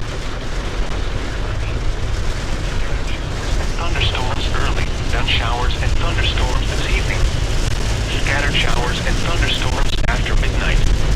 Lows around 60. Southeast winds around 5 miles an hour.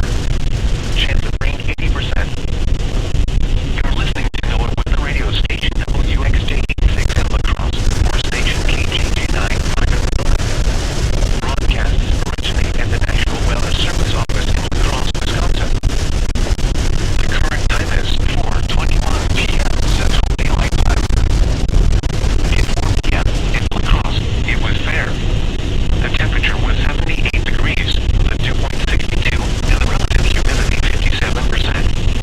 The wind was east at 6 miles an hour. The pressure was 29.86 inches and falling. In Winona, it was fair. The temperature was 77 degrees, the dew point 64, and the relative humidity 65%. The wind was southeast at 8 miles an hour. The pressure was 29.87 inches and falling. Across the tri-state area at Decorah, rain was falling with a temperature of 70. It was mostly sunny with a temperature of 78 at Sparta, 77 at Black River Falls, 77 at Prairie du Chien, and 83 at Platteville. At Preston, it was partly sunny with a temperature of 77.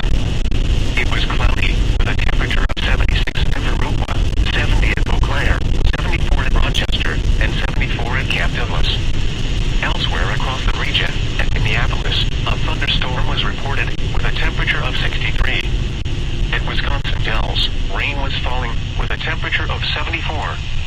At Waterloo, it was mostly sunny with a temperature of 83.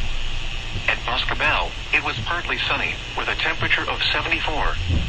It was cloudy with a temperature of 80 at Madison, 78 at Dubuque, and 77 at Mason City. This is a summary of hazardous weather for the La Crosse and Winona listening area.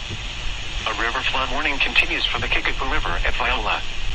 The river has crested, but remains near or above flood stage. A river flood warning is in effect for the Mississippi River at McGregor. The river will rise to 21.7 feet by 7 a.m. Tuesday.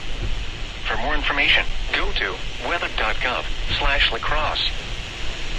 And now a look at your forecast for the La Crosse area. Tonight, mostly cloudy. Scattered showers and thunderstorms early, then showers and thunderstorms this evening. Scattered showers and thunderstorms after midnight. Lows around 60. Southeast winds around 5 miles an hour. Chance of rain 80%. For Friday, cloudy with a chance of showers and thunderstorms. Cooler with highs in the lower 70s. Northwest winds 5 miles an hour. Chance of rain 50%. Friday night, mostly partly cloudy with a chance of showers and thunderstorms in the evening, then partly cloudy after midnight. Lows in the upper 50s. Northwest winds 5 to 10 miles an hour. Chance of rain 40%. For Saturday, mostly sunny. Highs around 80. Light winds. Once again, the forecast for tonight. Mostly cloudy. Scattered showers and thunderstorms early, then showers and thunderstorms this evening. Scattered showers and thunderstorms after midnight. Lows around 60. Southeast winds around 5 miles an hour. Chance of rain 80%. You're listening to NOAA Weather Radio Station WXJ86 in La Crosse, or Station KGG95 in Winona. Broadcasts originate at the National Weather Service Office in La Crosse, Wisconsin. The current time is 4:25 p.m. Central Daylight Time. At 4 p.m. at La Crosse, it was fair. The temperature was 78 degrees, the dew point 62, and the relative humidity 57%. The wind was east at 6 miles an hour. The pressure was 29.86 inches and falling. In Winona, it was fair. The temperature was 77 degrees, the dew point 64, and the relative humidity 65%. The wind was southeast at 8 miles an hour. The pressure was 29.87 inches and falling. Across the tri-state area, at Decorah, rain was falling, with a temperature of 70.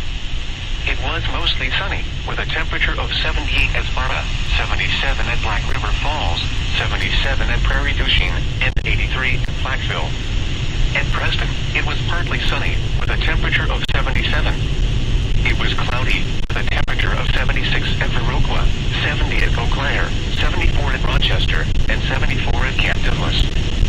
Elsewhere across the region, at Minneapolis, a thunderstorm was reported, with a temperature of 63. At Wisconsin Dells, rain was falling, with a temperature of 74. At Waterloo, it was mostly sunny, with a temperature of 83. At Muscoville, it was partly sunny, with a temperature of 74. It was cloudy, with a temperature of 80 at Madison, 78 at Dubuque, and 77 at Mason City. This is a summary of hazardous weather for the La Crosse and Winona listening area.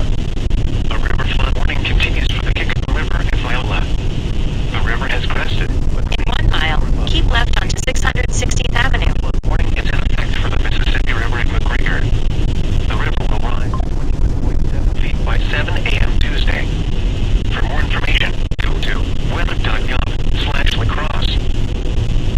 And now a look at your forecast for the La Crosse area. Tonight, mostly cloudy. Scattered showers and thunderstorms early, then showers and thunderstorms this evening. Scattered showers and thunderstorms after midnight. Lows around 60. Southeast winds around 5 miles an hour. Chance of rain 80%. For Friday, cloudy with a chance of showers and thunderstorms. Cooler with highs in the lower 70s. Northwest winds 5 to 10 miles an hour. Chance of rain 50%. Friday night, mostly cloudy with a chance of showers and thunderstorms in the evening, then partly cloudy after midnight. Lows in the upper 50s. Keep left onto 660th Avenue. Chance of rain 40%. For Saturday, mostly sunny. Highs around 80. Light winds. Once again, the forecast for tonight. In about 13 miles, turn right onto Mantorville Avenue South. Thunderstorms early, then showers and thunderstorms this evening. Scattered showers and thunderstorms after midnight. Lows around 60.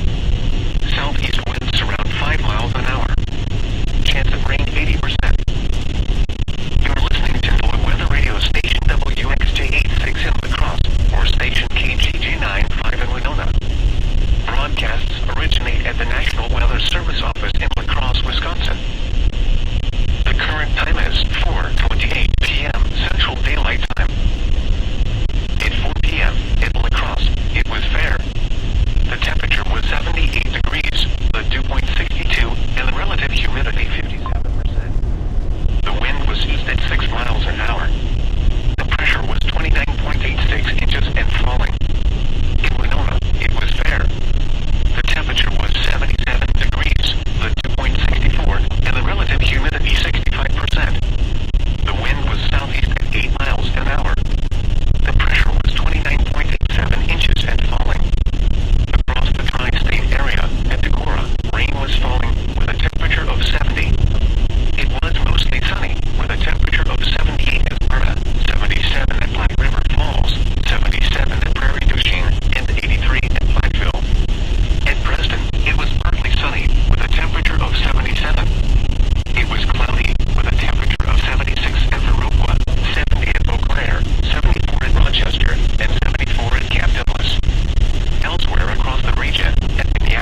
relative humidity 57%.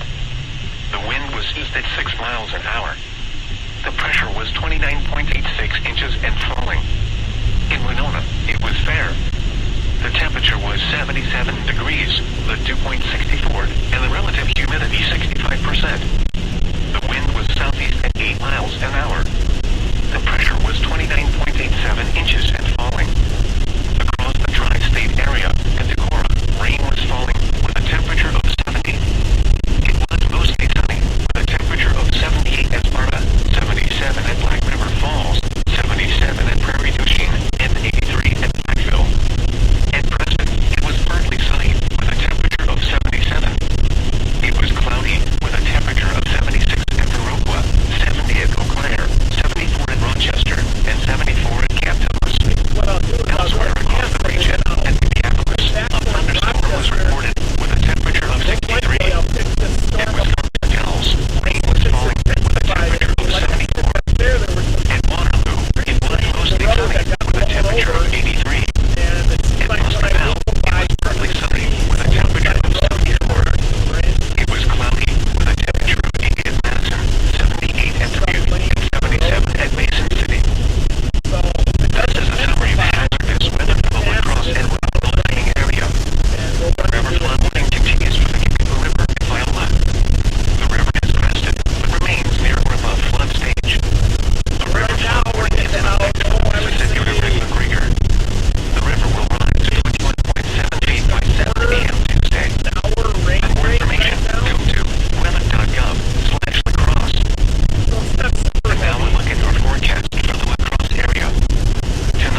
above flood stage. A river flood warning is in effect for the Mississippi River at McGregor. Actually, I'll have to remember The this river will road. rise to 21.7 feet by 7 a.m. Tuesday. For more information, go to weather.gov/lacrosse. And now a look at your forecast for the La Crosse area.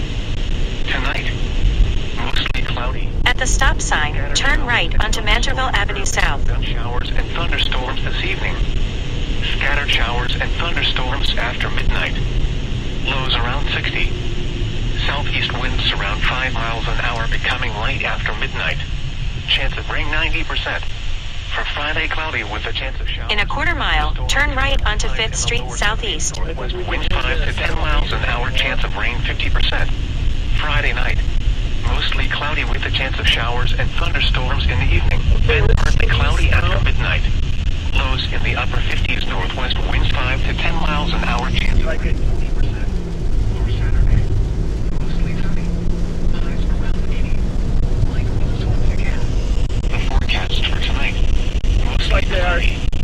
Scattered doing showers some and road work thunderstorms early, then showers and thunderstorms this evening. Scattered showers and thunderstorms after midnight. Lows around 60.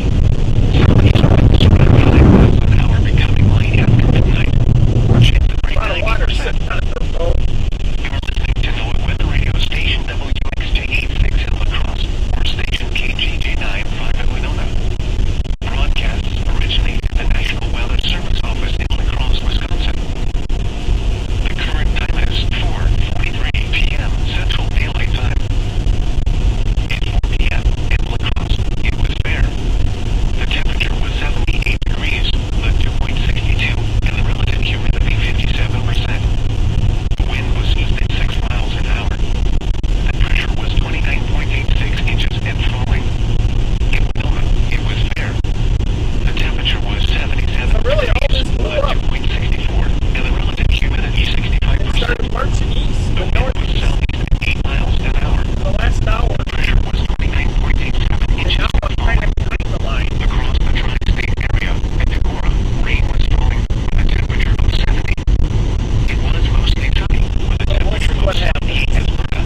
days today.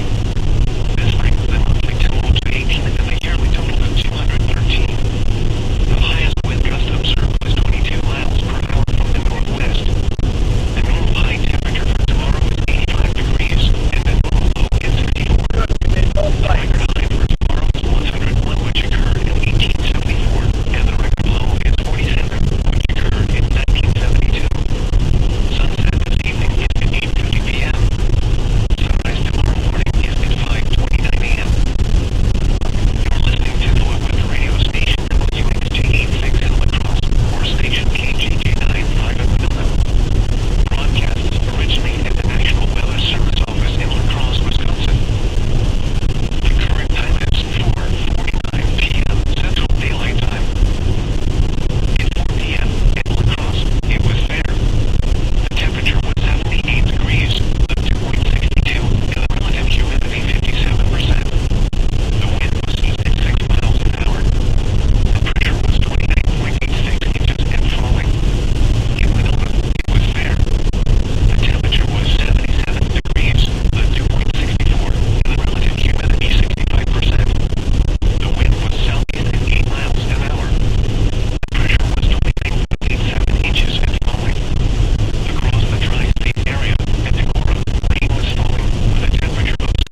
lower 80s. Now here is the hazardous weather outlook for portions of southeast Minnesota, northeast Iowa, and southwest into central Wisconsin. For today and tonight, scattered storms with a few strong to severe this afternoon into early evening hours. Large hail is the primary threat. However, damaging winds and locally heavy rain could occur. Flooding will continue along some area rivers. Please see the latest flood statements for additional details. And now the extended outlook for the period Friday through Wednesday. Storm chances continue Friday into early next week. Okay, back in business. At this time, confidence Lost in my severe battery. thunderstorms remains low. I didn't have Flooding it will plugged continue in. along some area rivers.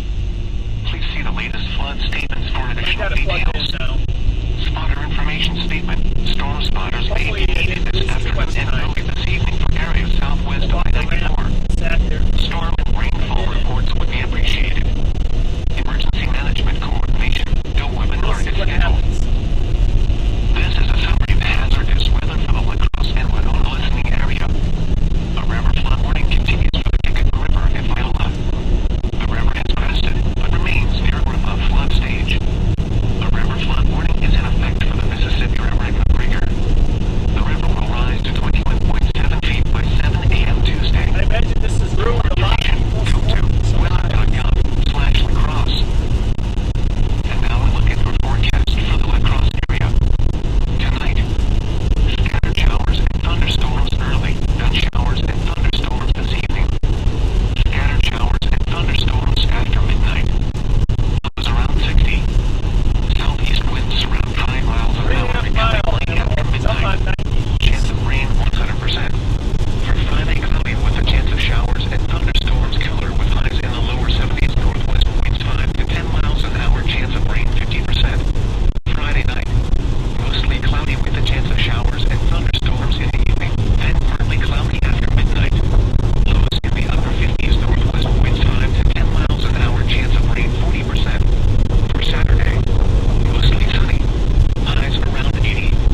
temperature of 75 at Preston, 78 at Camp Douglas, and 73 at Decorah. At Prairie du Chien, it was cloudy with a temperature of 77. Elsewhere across the region, sun tells rain was falling with a temperature of 65.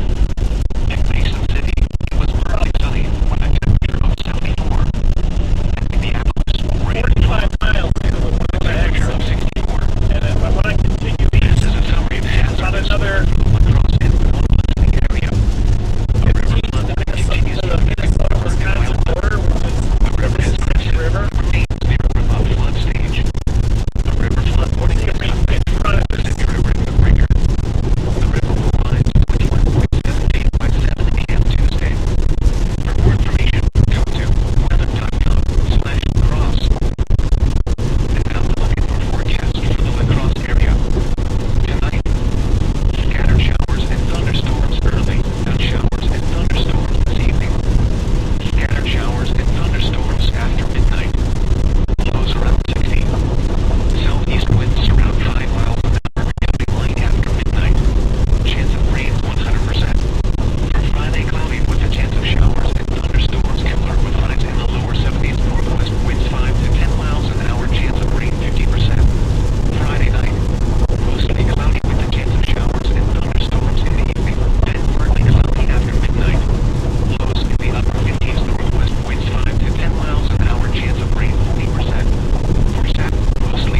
front of the rain.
pretty good right here.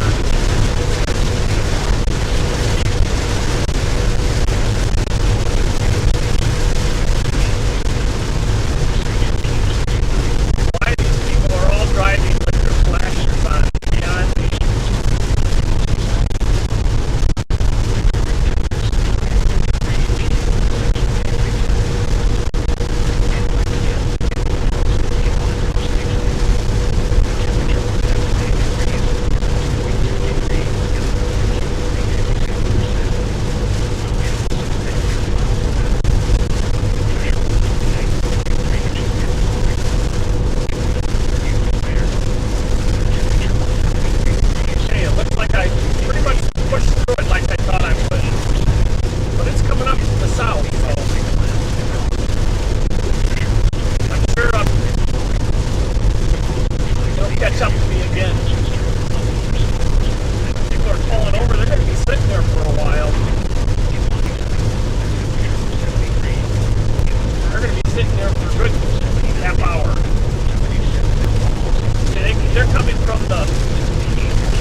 don't seem like my radar is working.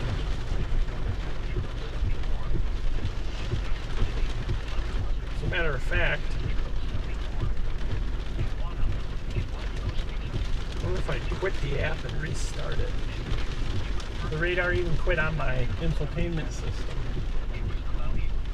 So let's try it again.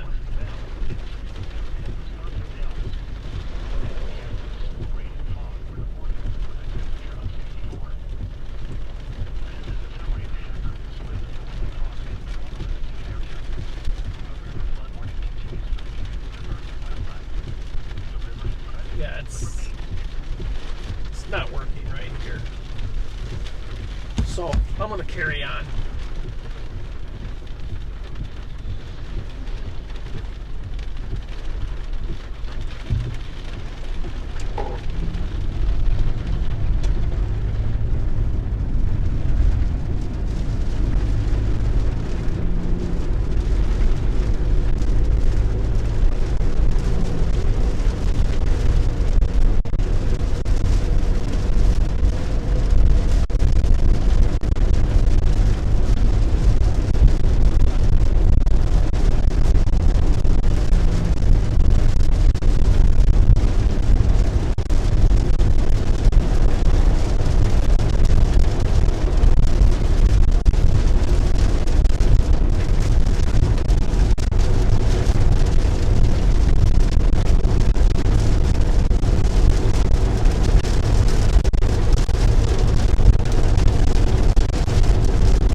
about a quarter of the speed I was up on the interstate.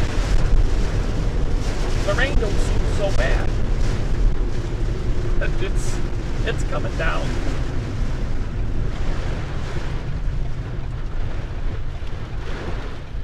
And there's more to come.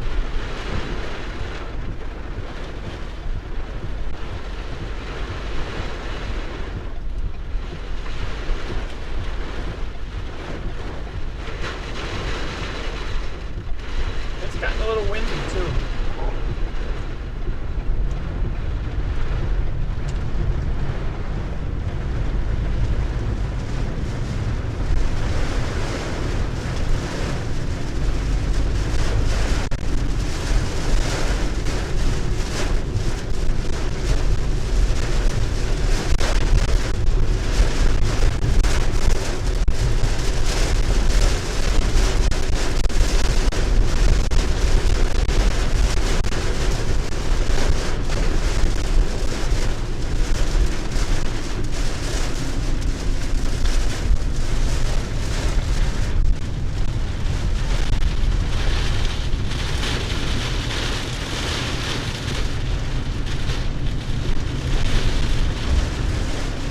Blowing through here pretty good right now.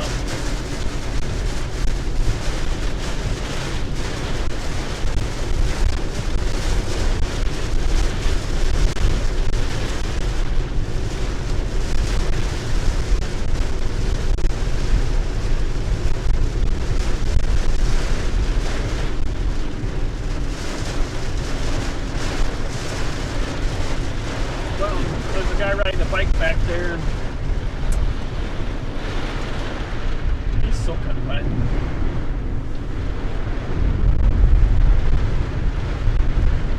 Okay, we'll park over here.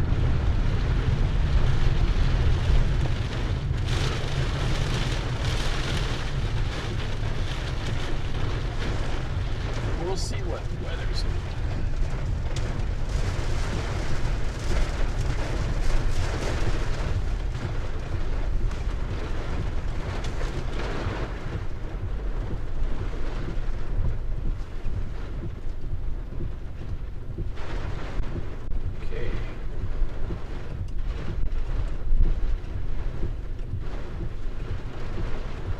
Line is just now coming through here.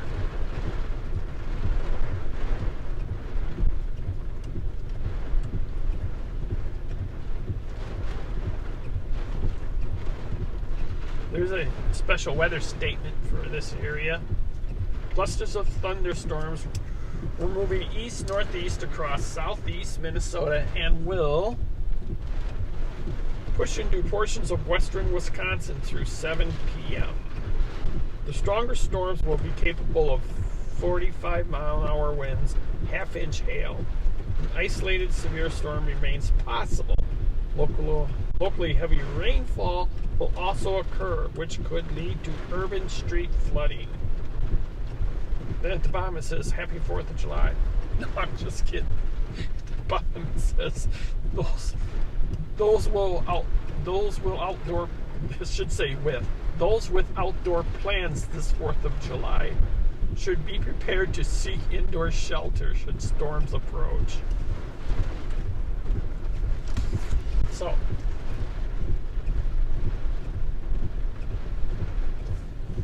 what happened to my picture again? Tell me the thing timed out again.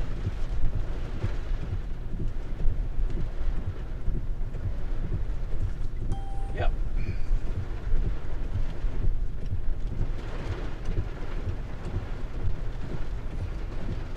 Okay, so I'm back. The camera timed out again. Can't concentrate on one thing and you end up losing the other.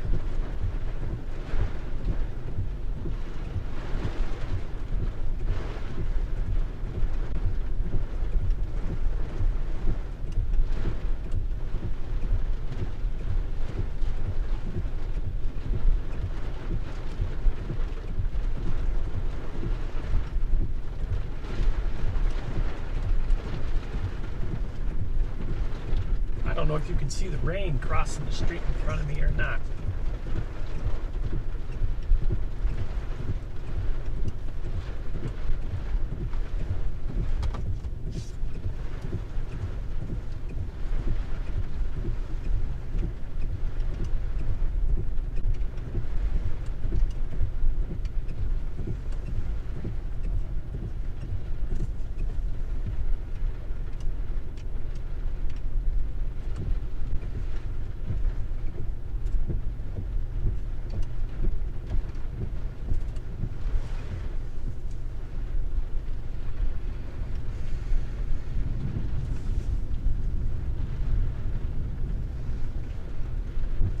This storm is just to the north of me.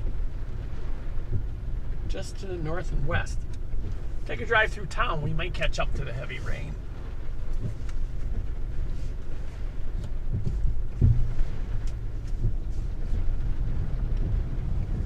Because we're on the east end of Winona, and the west end it's showing more rain.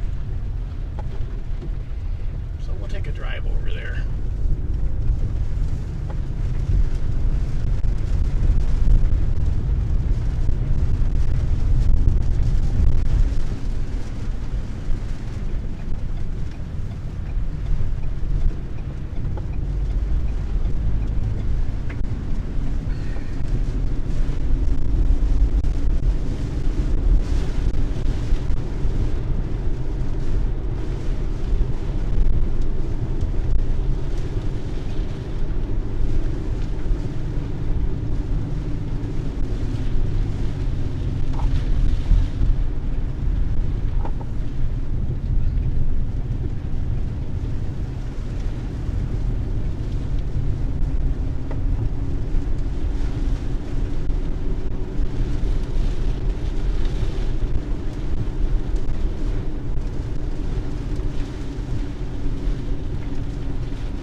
Up in the Mississippi River, and there's nowhere for it to go.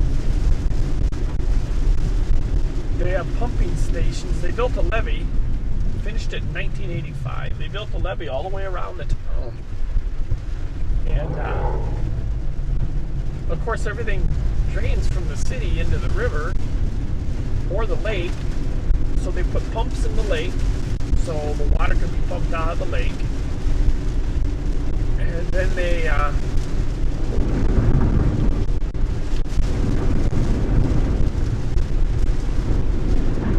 put pumps in key locations on the river to pump the storm sewers up, basically up and over the levee into the lake, into the river. So that way the town wouldn't flood.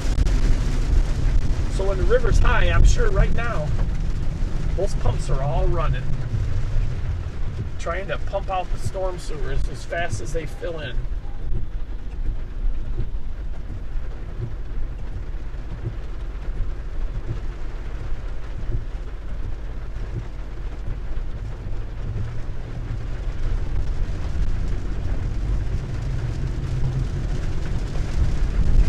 And I see emergency lights around the corner. Maybe we'll go over there. But where I live in the city of Winona is the highest point in the city. It's actually downhill to the levee wall from where I live. So you don't really have to worry about flooding. Whoa, it's 2 feet of water in here. And I got to imagine it's because the lake and the river are so high that this water has really nowhere to go.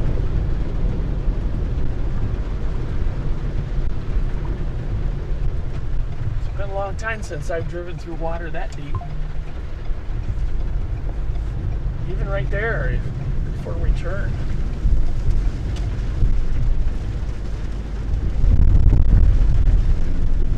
And it's not done yet. It's going to rain for another.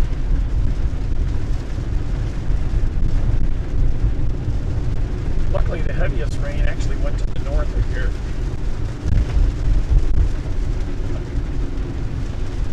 But it's going to rain for another half hour at least. All these roads are flooded. If you look in front of me, all these roads are flooded. Well, I guess right now it's a good time to say, welcome everybody to Winona, the island city, which is becoming less and less of an island. This is the WeatherMonkey, southeast Minnesota. I'm in the city of Winona after a heavy downpour. I just came back from the Rochester area in heavy rain, and I got out in front of the storm. So this isn't over yet.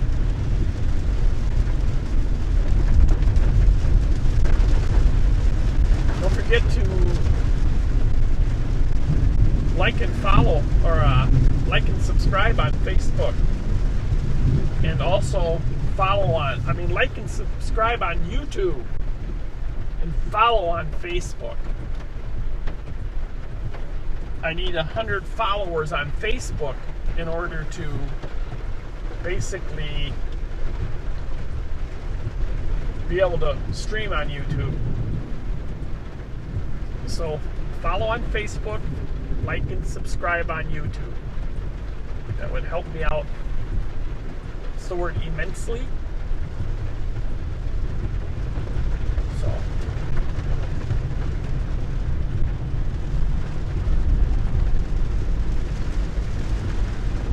in a minute, I'm going to go to a spot where, well, I know I won't be able to get through. Let's see if this is just a traffic stop here or if there's a problem. Looks like it's an accident. That's what I'd want to do in the heavy rain. Do an accident report. It's just a little fender bender.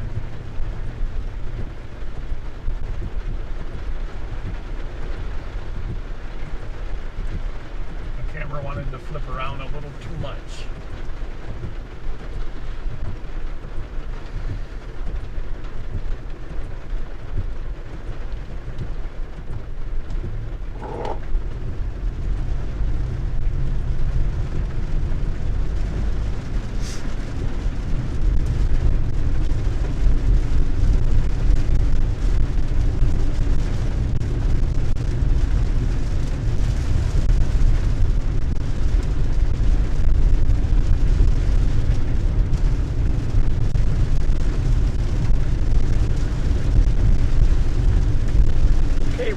Down to the river, and like I said, there's a levee wall here that the road rides on, so it's not going to flood here. It's all going to drain into the river. from up here.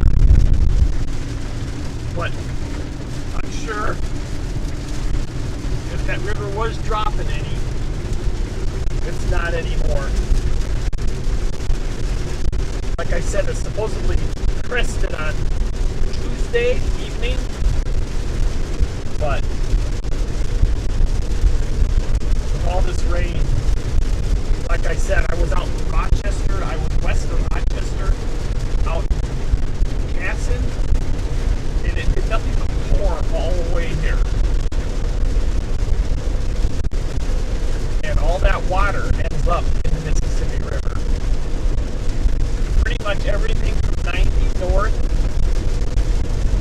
ends up in the Mississippi River above, upstream from Winona.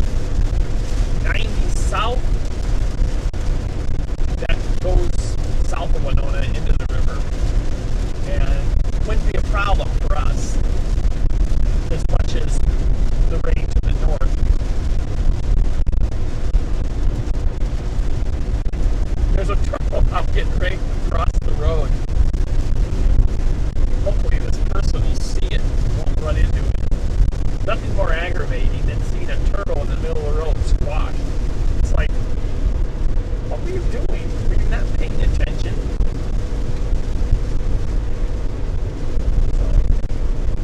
So, earlier this spring, I was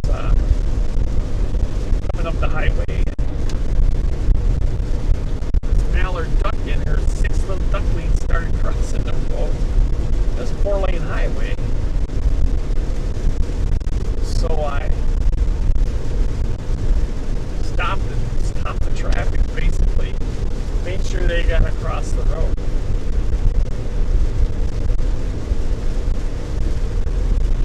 Do I really care about the stupid ducks? No, not really. But on the same hand, I don't want to see them killed senselessly. Somebody will in the fall shoot them out of the sky. That's okay. But at least they got a chance. Little ducklings crossing the road with their mother, they don't have a prayer.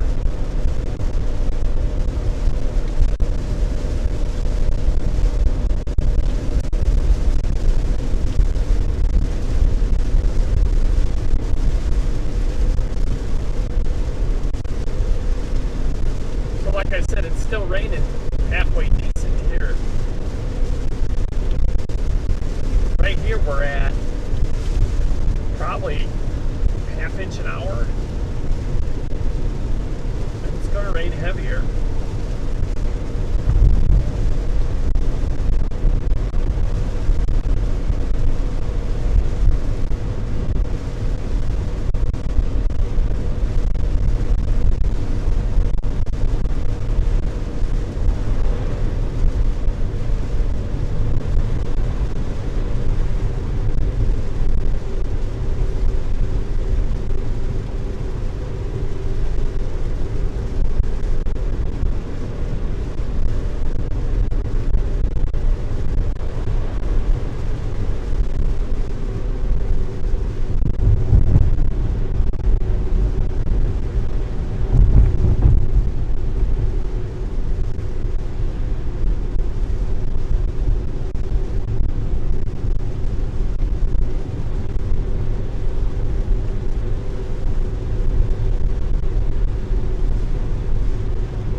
Turn here, and I'm going to go into a low spot.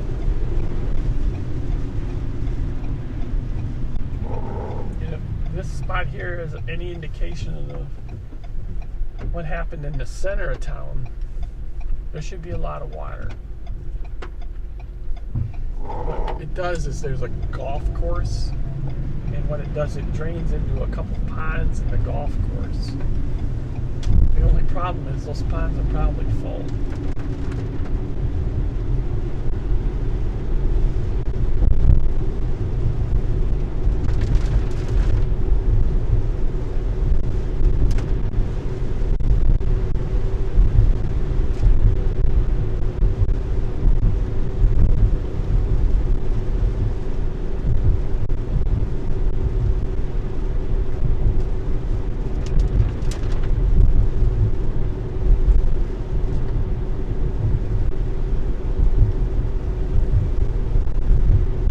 you'll see how much water is sitting over here.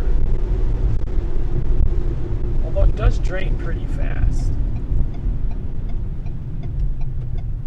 Yeah, there's still water there.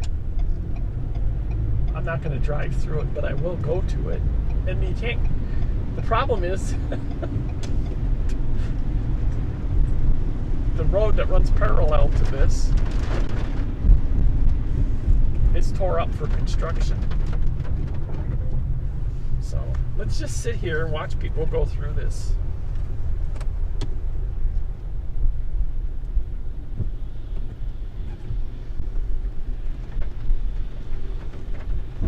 We'll just sit here for a minute and watch people drive through this water.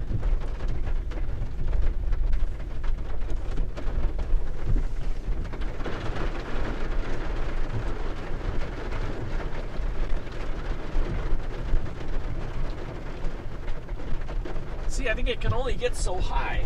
After it gets so high, it runs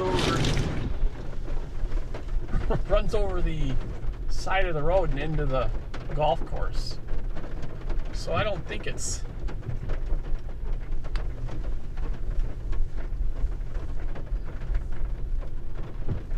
I mean, it can only get to a point, and it can't flood any farther than that. And I think it's got to that point. If not, it's real close.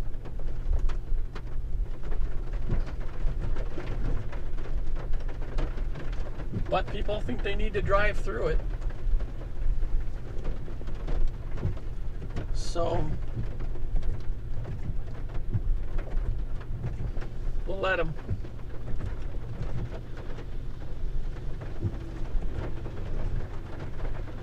Here comes another vehicle, so I'm going to get sprayed again.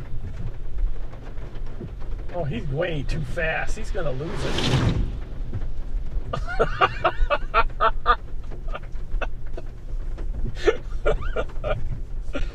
He had to slow down quite a bit. My guess is if he didn't slow down, he would have stalled that car. There's a little cars trying to drive through here. And this one's pulling off the side of the road like you're in the deepest spot, dude. Maybe his car quit. Who knows? So...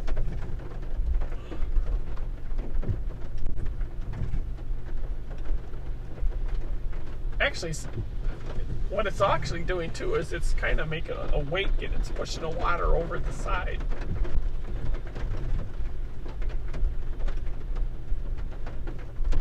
But even the parking lot to that apartment building on my right is flooded.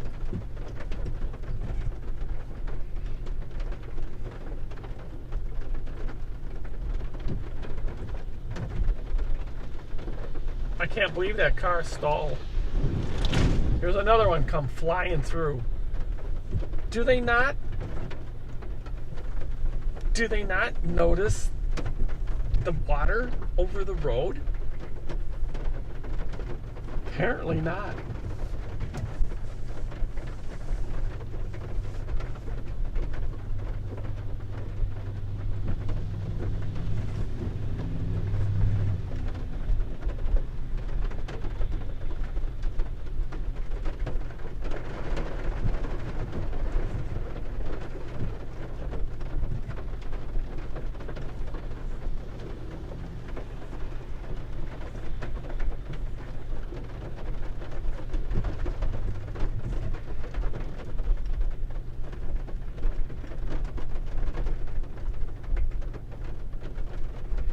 I think happens a lot too is people, they get into a situation like this, they pull off, they get in the water, then it's too deep, so they pull over, and they think they're going to sit there and wait for it to go down. Now this probably will go down, but they wait for it to go down, and it doesn't go down, and all of a sudden it's up to their doors. They can't. Then they don't want to get out. And then it's up to their windows, and by that time, there's no way they can get out. So they're kind of stuck when they get out and jump on their vehicle. That'll never get that way here because it's too far, it's too open.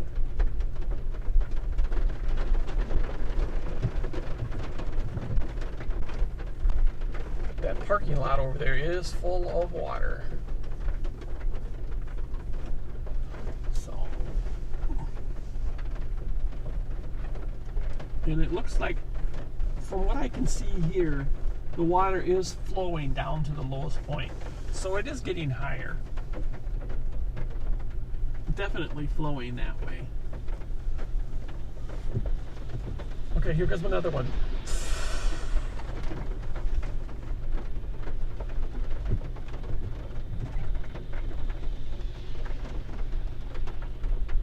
So I think it must have gone down a little bit here because nobody's splashing me as they go through here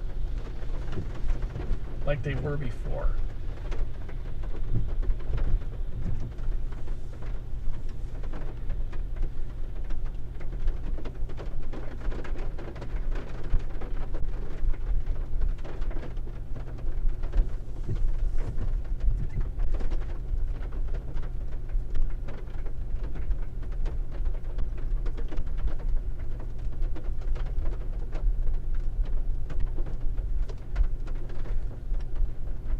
So I'm going to turn around and go back the other way. We'll let that car sit in the water.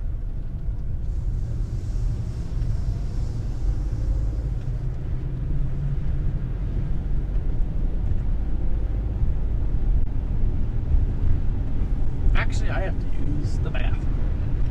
So I'm going to go to Quick Trip over here and do that. And then we'll see what it's like when we come out.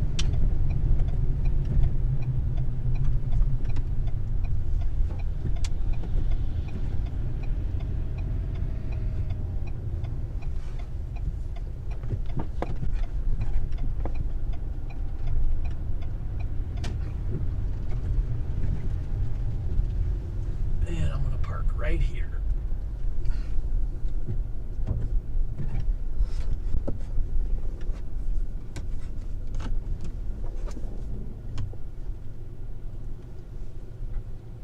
I'm going to leave the vehicle running, lock it, go in and use the restroom.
Well, I'm watching the radar.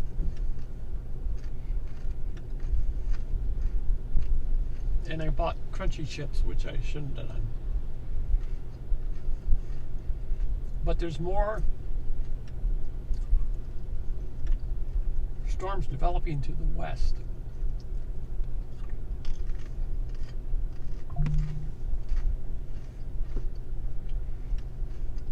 Now, when I say west, I mean like 30 miles to the west.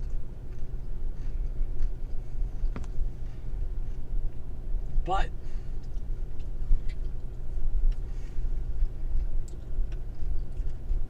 it's going to rain till those storms get here. Then it's going to rain for another half hour after that.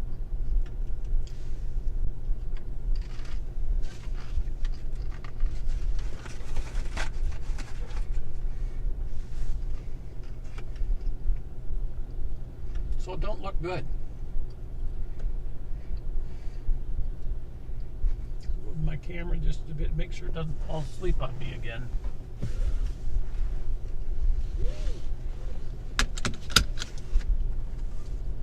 So let's go look at some more wet spots.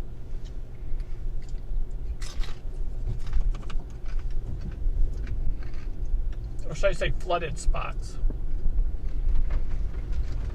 Everything's wet.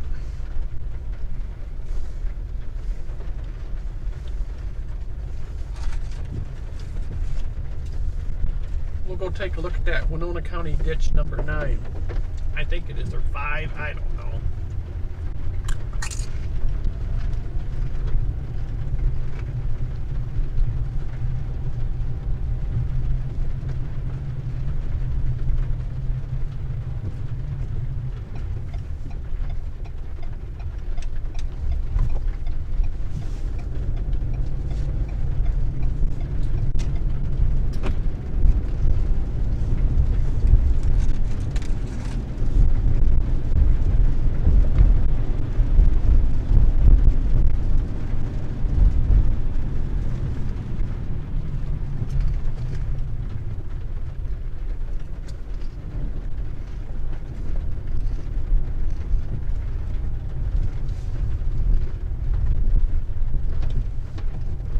Yeah, it's a little bit over itself. Not too bad though. But the amount of rain we've got was higher, I can tell.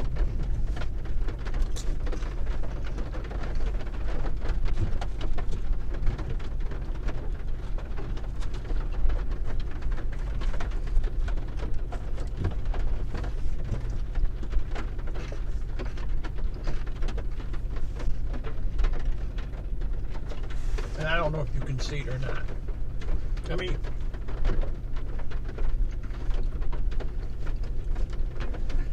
Let me move the camera.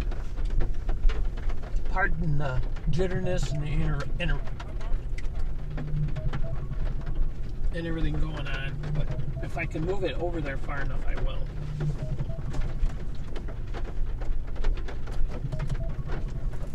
So, and you can't really see the ditch, can you? Let me go down.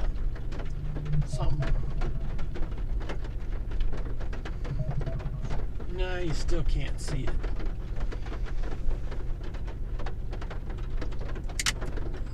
Let me take it off of here. Can you see it now? There's like a retaining wall on each side of the channel, and it's up over the channel.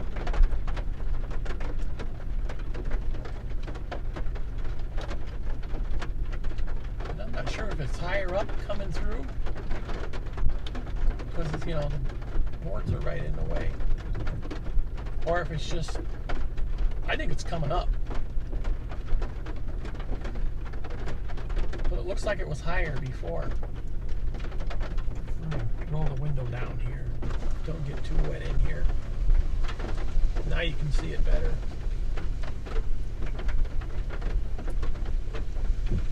I think it's coming up.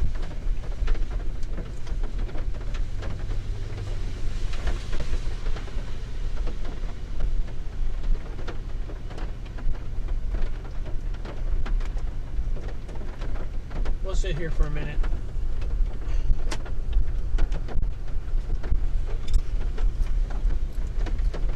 There's not too much rain getting in here.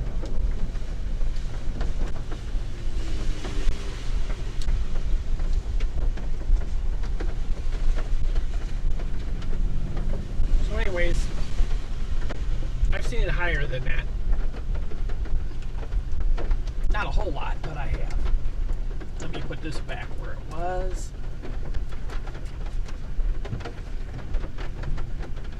It's having a hard time trying to figure out what I'm doing. It's got a gimbal on it, and the gimbal thinks I'm doing something. It's trying to compensate for it. So, let me bring it back the rest of the way.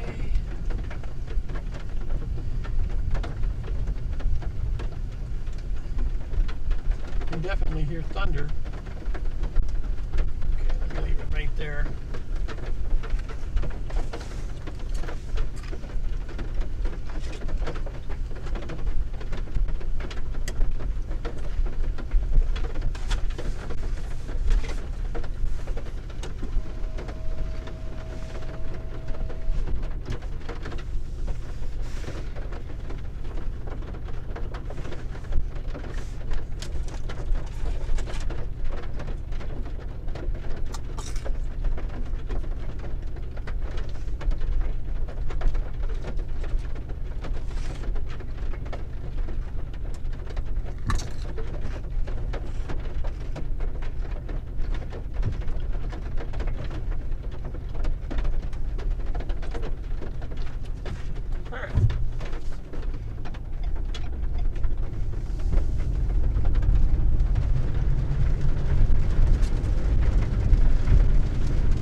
Rainfall is not going to help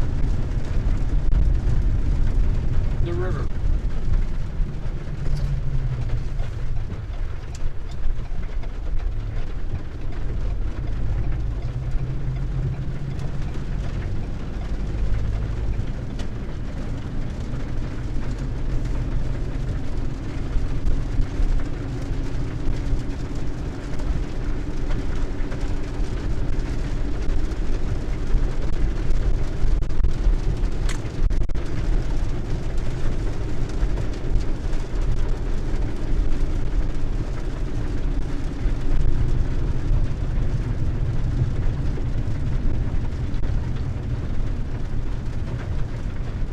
Actually looks like these restaurants over here closed.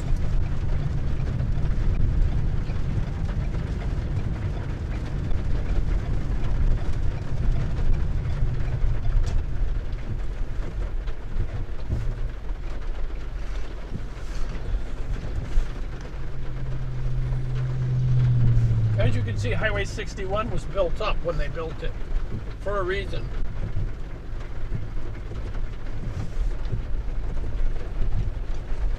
Because they didn't want it to flood.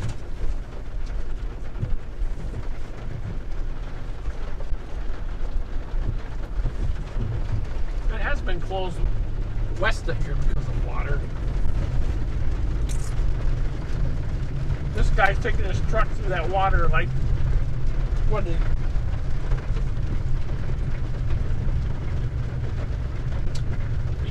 he's just going through it like he's a boat.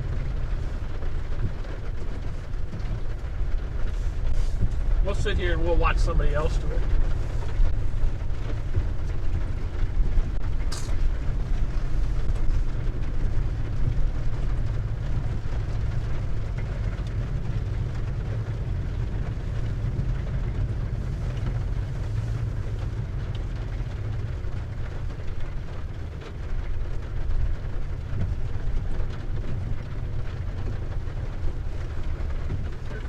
Oh, it wasn't good enough he went through it the first time. He's going through it again.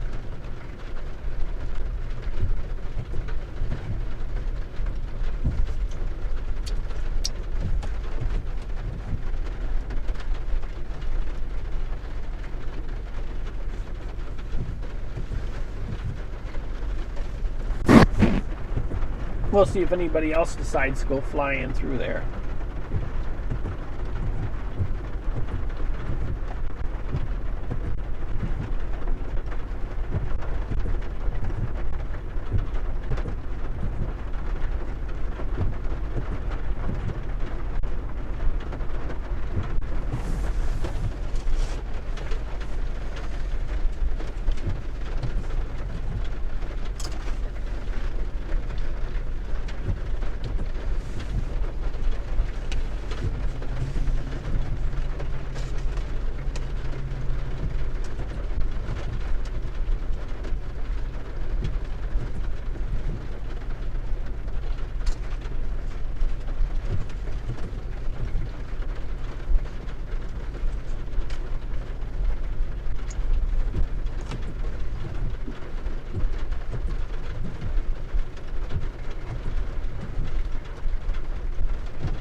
And of course this water gets trapped in here because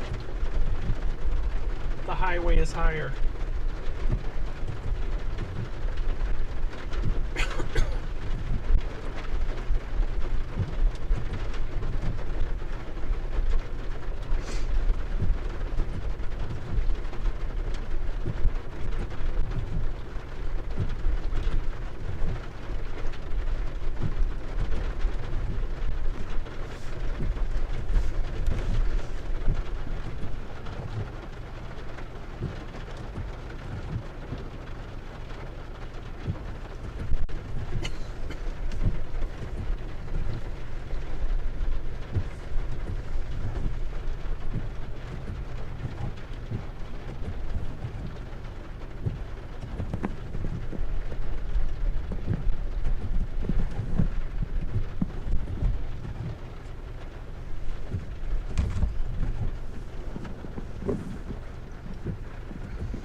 going to mute this for a minute. I have to make a phone call.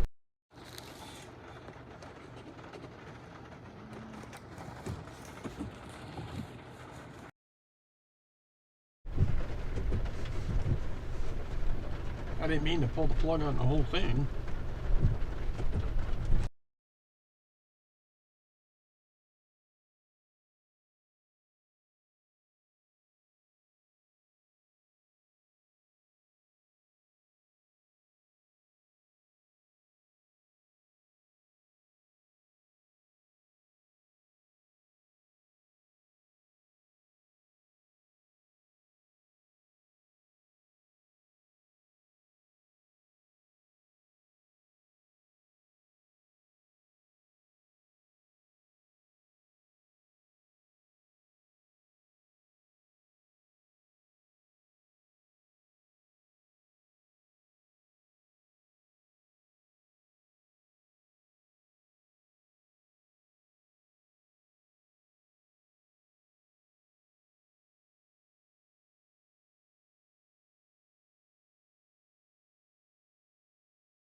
Okay, I hope that worked.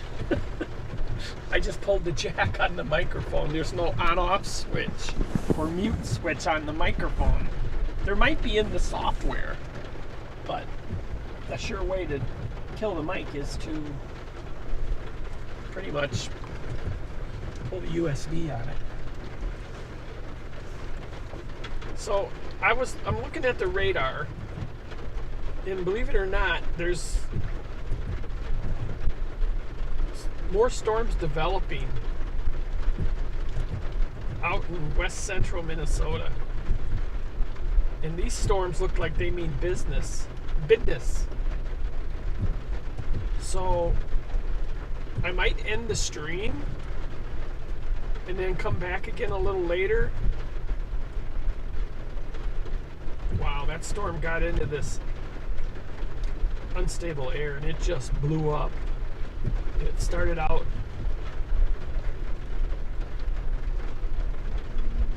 near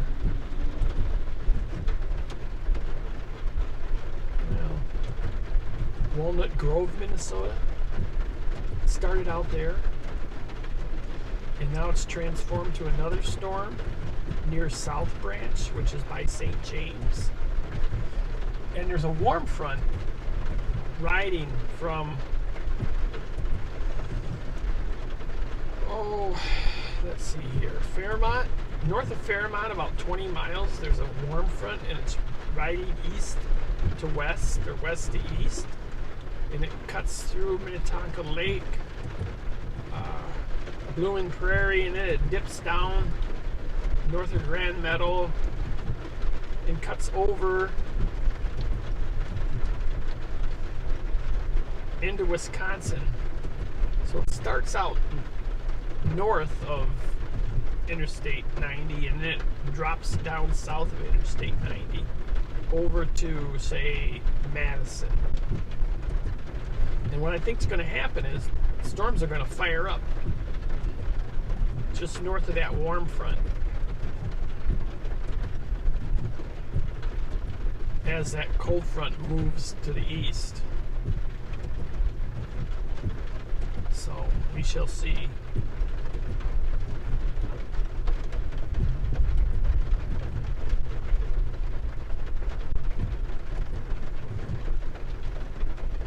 We'll see if they issue a severe thunderstorm watch, which they haven't done. There's been a couple severe thunderstorms, but they haven't issued any watches. They put out weather statements, but no watches. Or there was a couple of warnings. So let me drive around a little bit more in town, look at the rain, what the rain has flooded, and we'll take it from there.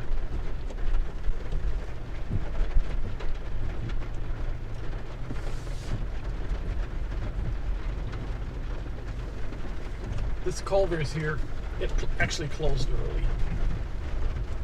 I don't know if it was planned to close early, but it did.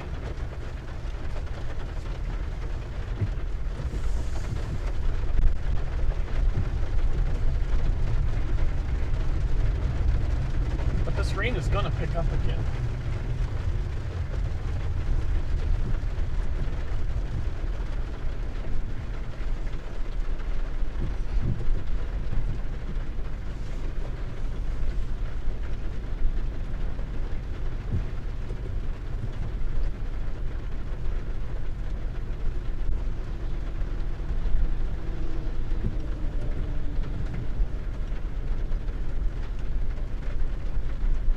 Once again, this is the WeatherMonkey. I'm in southeast Minnesota. We just had a pretty good rain shower come through. I would say it was at least 2 inches. And there are a lot of low spots that are full of water.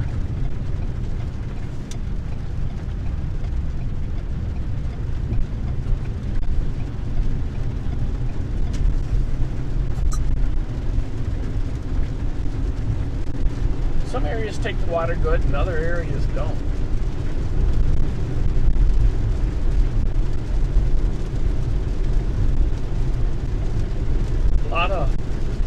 fields, playground areas are sitting in water right now.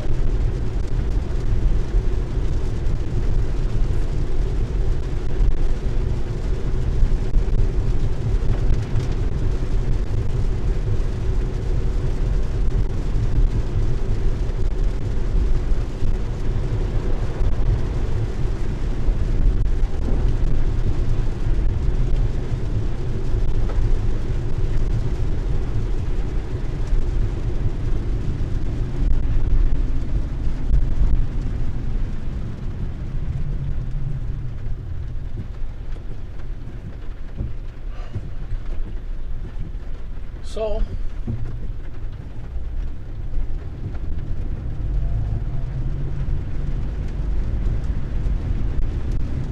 some people are playing in the streets, in the flooded streets.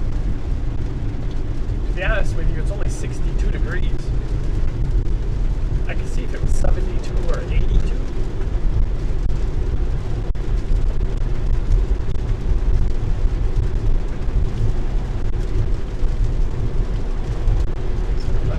Half-gallon of chocolate milk alongside the road back there.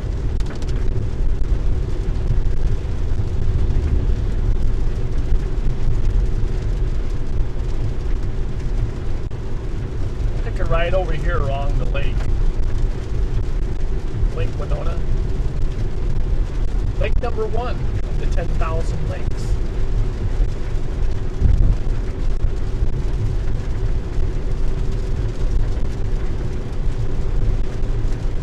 Actually, there's more than 10,000 lakes.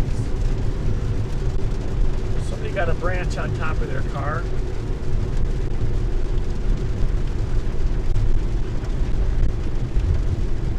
Sucks to be them.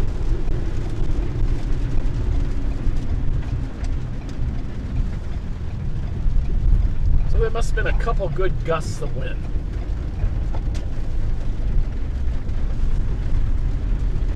I actually see people running pumps out of their basements more now than I have in the springtime.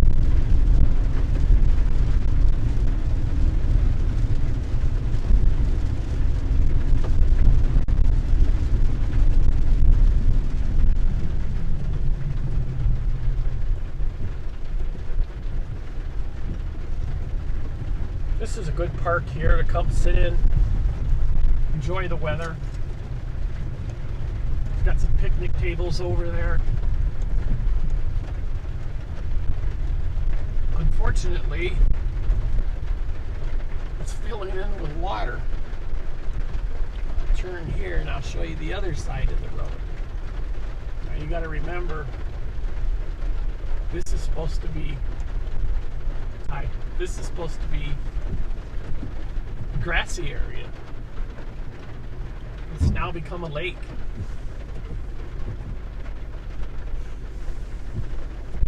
And I don't know if you can see it or not, but if you look down the tree line on the left-hand side, you get all the way to the end, and then you kind of come back to the right. There's a tree, and it's pretty round over the top. And then out the side, it's got this little like growth coming out the side, right where that raindrop was. And it looks like a turkey's head. So my wife and I call that the turkey tree. Because it looks like a turkey. Not the one on the right-hand side at the end of the picture, at the end, you know, the trees, but the one on the left-hand side. Doesn't it look like a turkey? We think it does. So this spring we're out here, we're watching it bud out, and we're like, gee, is it going to look like the turkey again? You know? And of course it did. But to be honest with you, this is the most water I've ever seen in this field.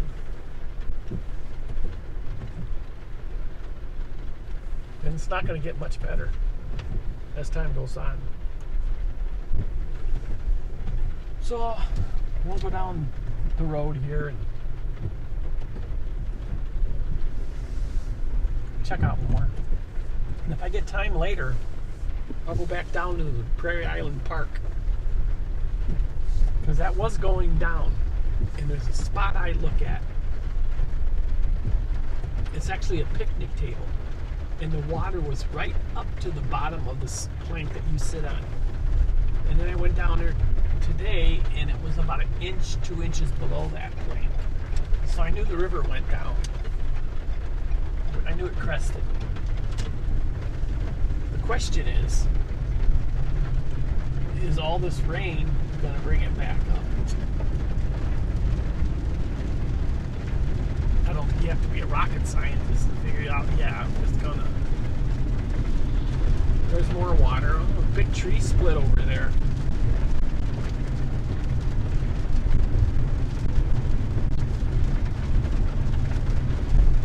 Like I said, there must have been a couple gusts that came through here.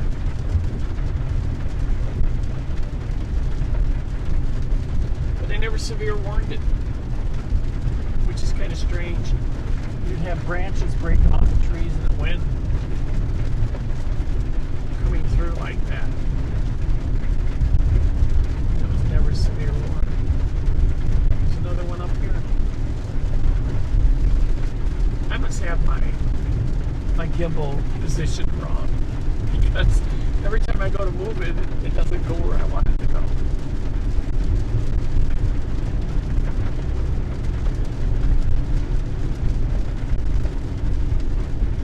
And they pump this lake out. The city is in charge of keeping that water level low, because if they don't pump it out, it'll flood the basements of all the houses down in the low areas. And if they don't pump it out, it'll come up as high and match the river level. But there's no levee around the lake. So if the pumps quit, the lake would rise to match the river. And if that happened, I guess one time it almost did that many, many years ago. And it was about a foot from pretty much meeting the river and the lake in the center of town. And, you know, a foot's quite a bit. But the fact is, it was getting close.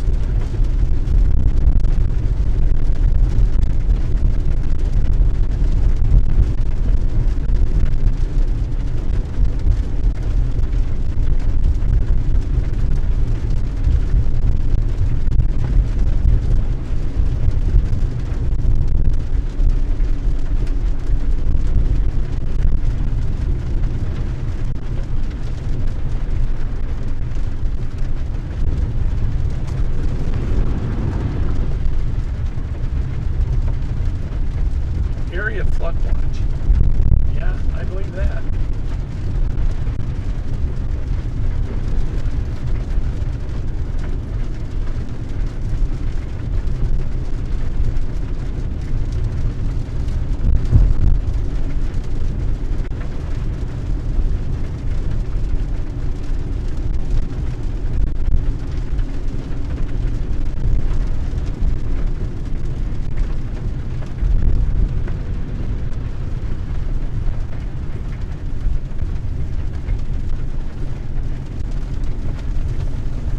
I started out this video talking about mowing lawns quite a long time ago. Just thinking about it today, or this afternoon, this evening, I'm glad I'm out of the business. Because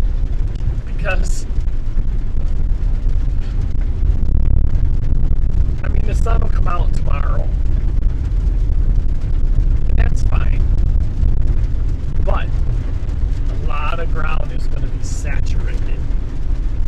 Take a look on the other side. If I can get the gimbal to go the right way the first time, which it did. Take a look out this side here. You can see all the water in the park. There's a little bit more on the, I mean, there is some on the right side, but not that much. But these are all ball diamonds. And their outfields are filling up with water. So even if it did stop raining and you had a weekend tournament here, you'd be hard pressed to get that tournament in, unless you find some other ball diamonds. Which, if push come to shove, I'm sure, they can find other diamonds to play on. But they would just have to go to different parts of the town. But that's a lot of water.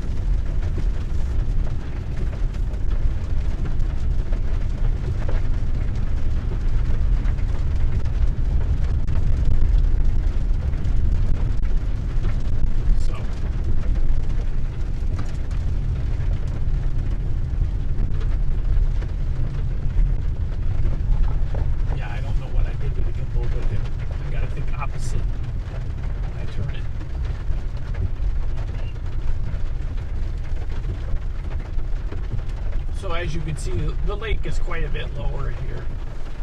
But if it wasn't for it being pumped, I bet it would be about halfway up that ramp.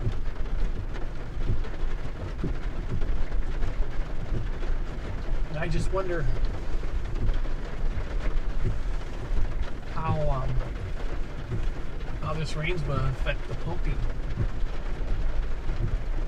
You never know.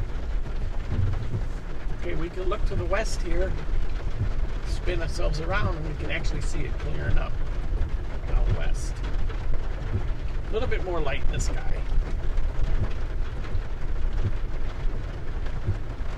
So this rain is gonna diminish.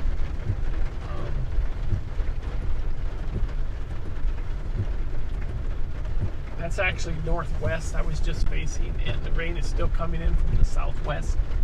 But the northwest is going to push through, and the rain is going to slide off to the southeast. So,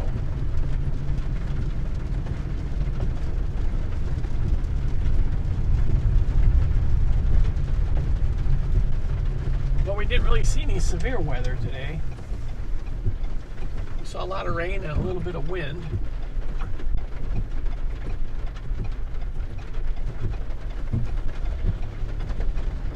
And a little bit of confusion with the camera lighting.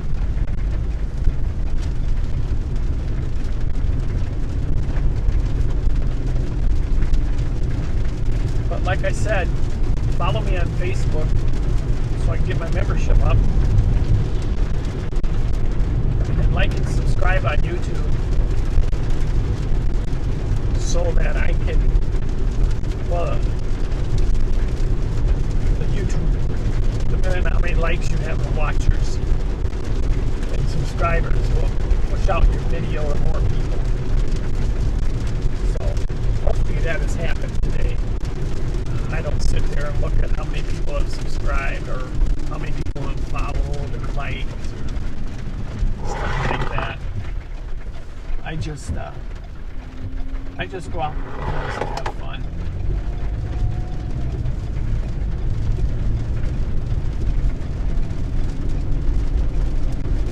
And I video it in case something interesting happens. Because, a lot of times you're out doing something, you'll be like, gosh, I wish I would have had a video of that. Well, if I stream the entire time, I will have a video of it.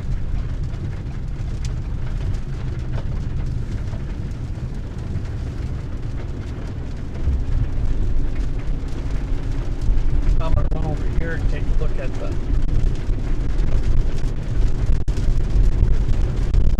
county ditch that runs through Lake Winona. See what it looks like on the other side.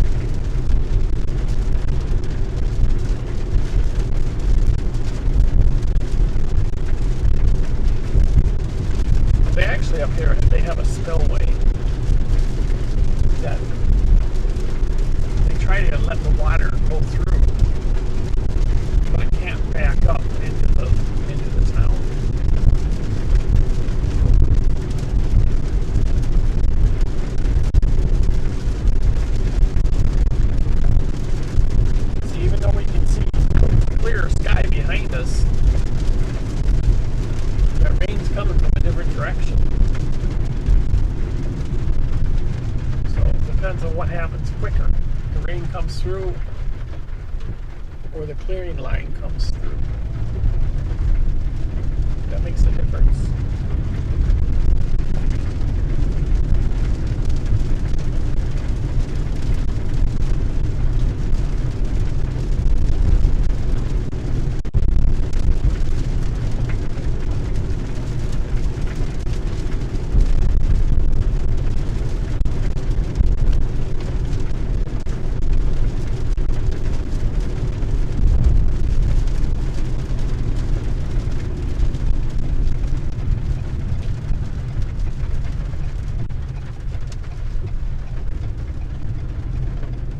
And the sanitation system is down on this end of town. And I'm willing to bet that they're having to flush because there's just so much water that they probably can't keep up with it.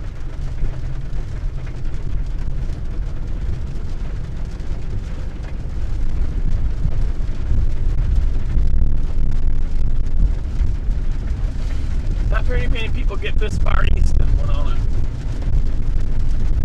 About as far east as you can drive.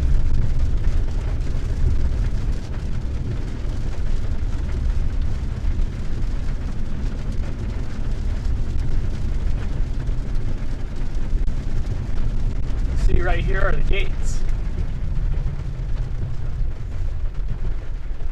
So if the river gets too high, they can shut that off and not let it come through backwards, back up into town. And if you notice, there's walls on both sides, and there's a levee all the way around the town. So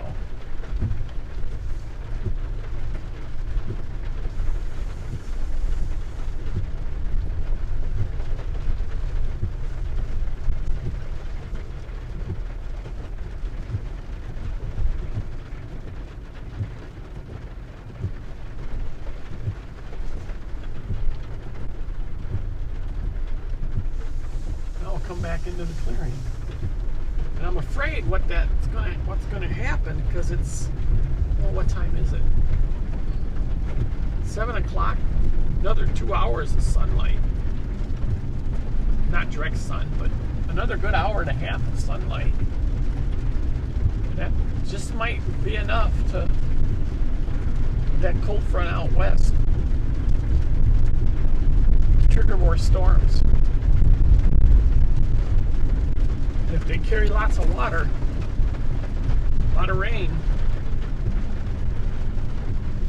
it's not going to be good.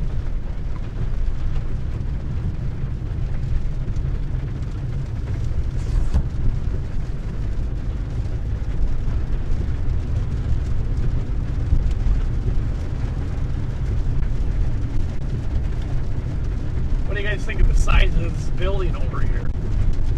Wrong way. Think opposite. This is only half of it. They should have built a running track inside of it. Could have had a quarter-mile track inside.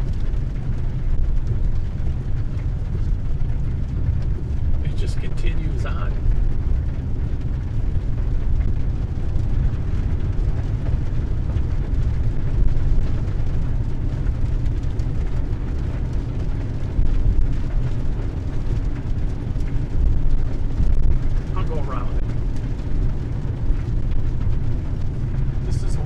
Winona-owned company. It's Windcraft, but they've been bought out by Fanatics.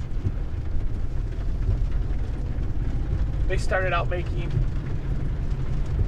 sports memorabilia. They made banners and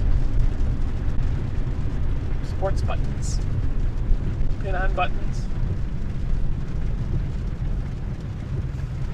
They've since gotten into a lot more product.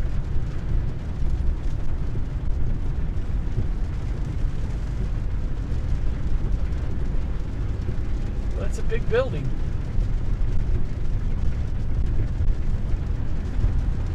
And of course, if you look on the right side, that's the flood wall that goes around the entire town. It actually works its way up into the bluffs. So technically, the town is totally protected to, well, river levels are not measured consistently, but I think 22 feet or 20 feet, I don't remember, will keep the water out of the city.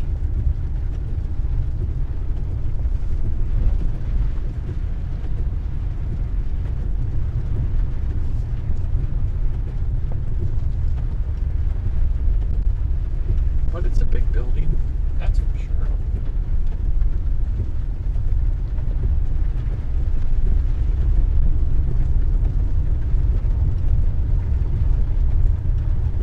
Now, granted, a lot of this is warehouse.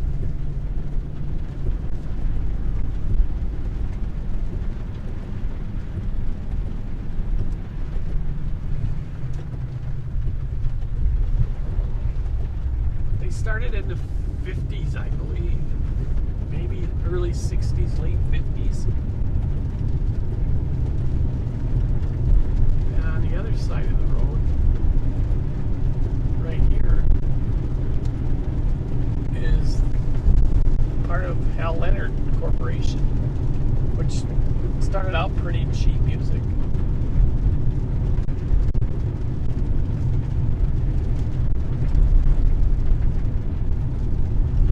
So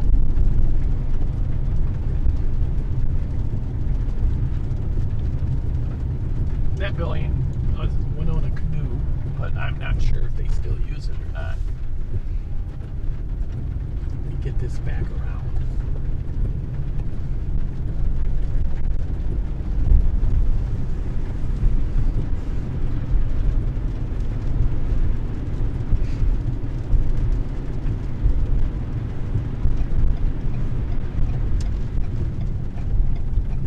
Nice to see the clear sky ahead.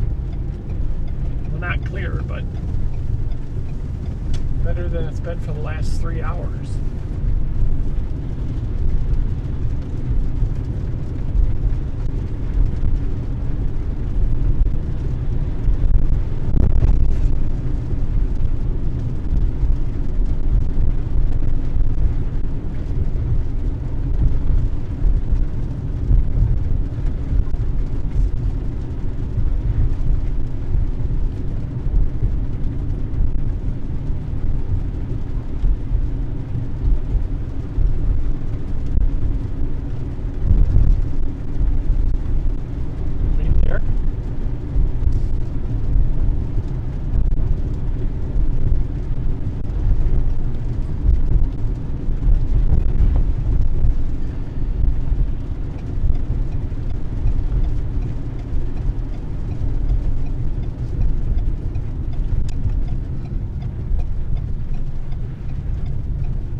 Well, I think I'm going to wrap this video up.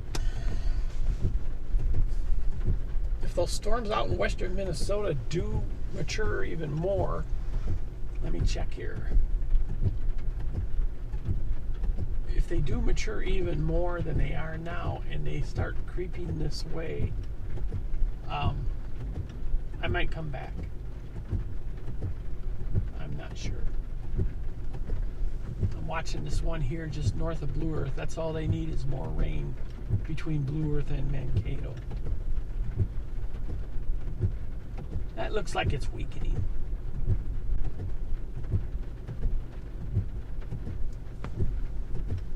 So, unless something changes, I'm going to wrap this video up. Don't forget to like and subscribe and follow on Facebook so I can push this out to more people.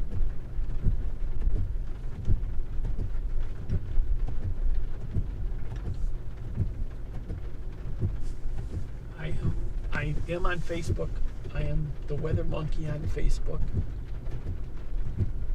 And I'm the WeatherMonkey on YouTube at Lawn Serve Joe, because for 30 years I mowed lawns, and for 30 years I worked on 4th of July if it was during the week. So this is the first 4th that I haven't had to work. Oh, did I mention it's my half birthday too? I was born January 4th, so I don't celebrate my birthday in January after Christmas. Who wants to do anything after Christmas in January? So I celebrate it on January 4th. I mean on July 4th. So happy 4th of July to everybody. If you watched my video, thank you. And we'll see you next time.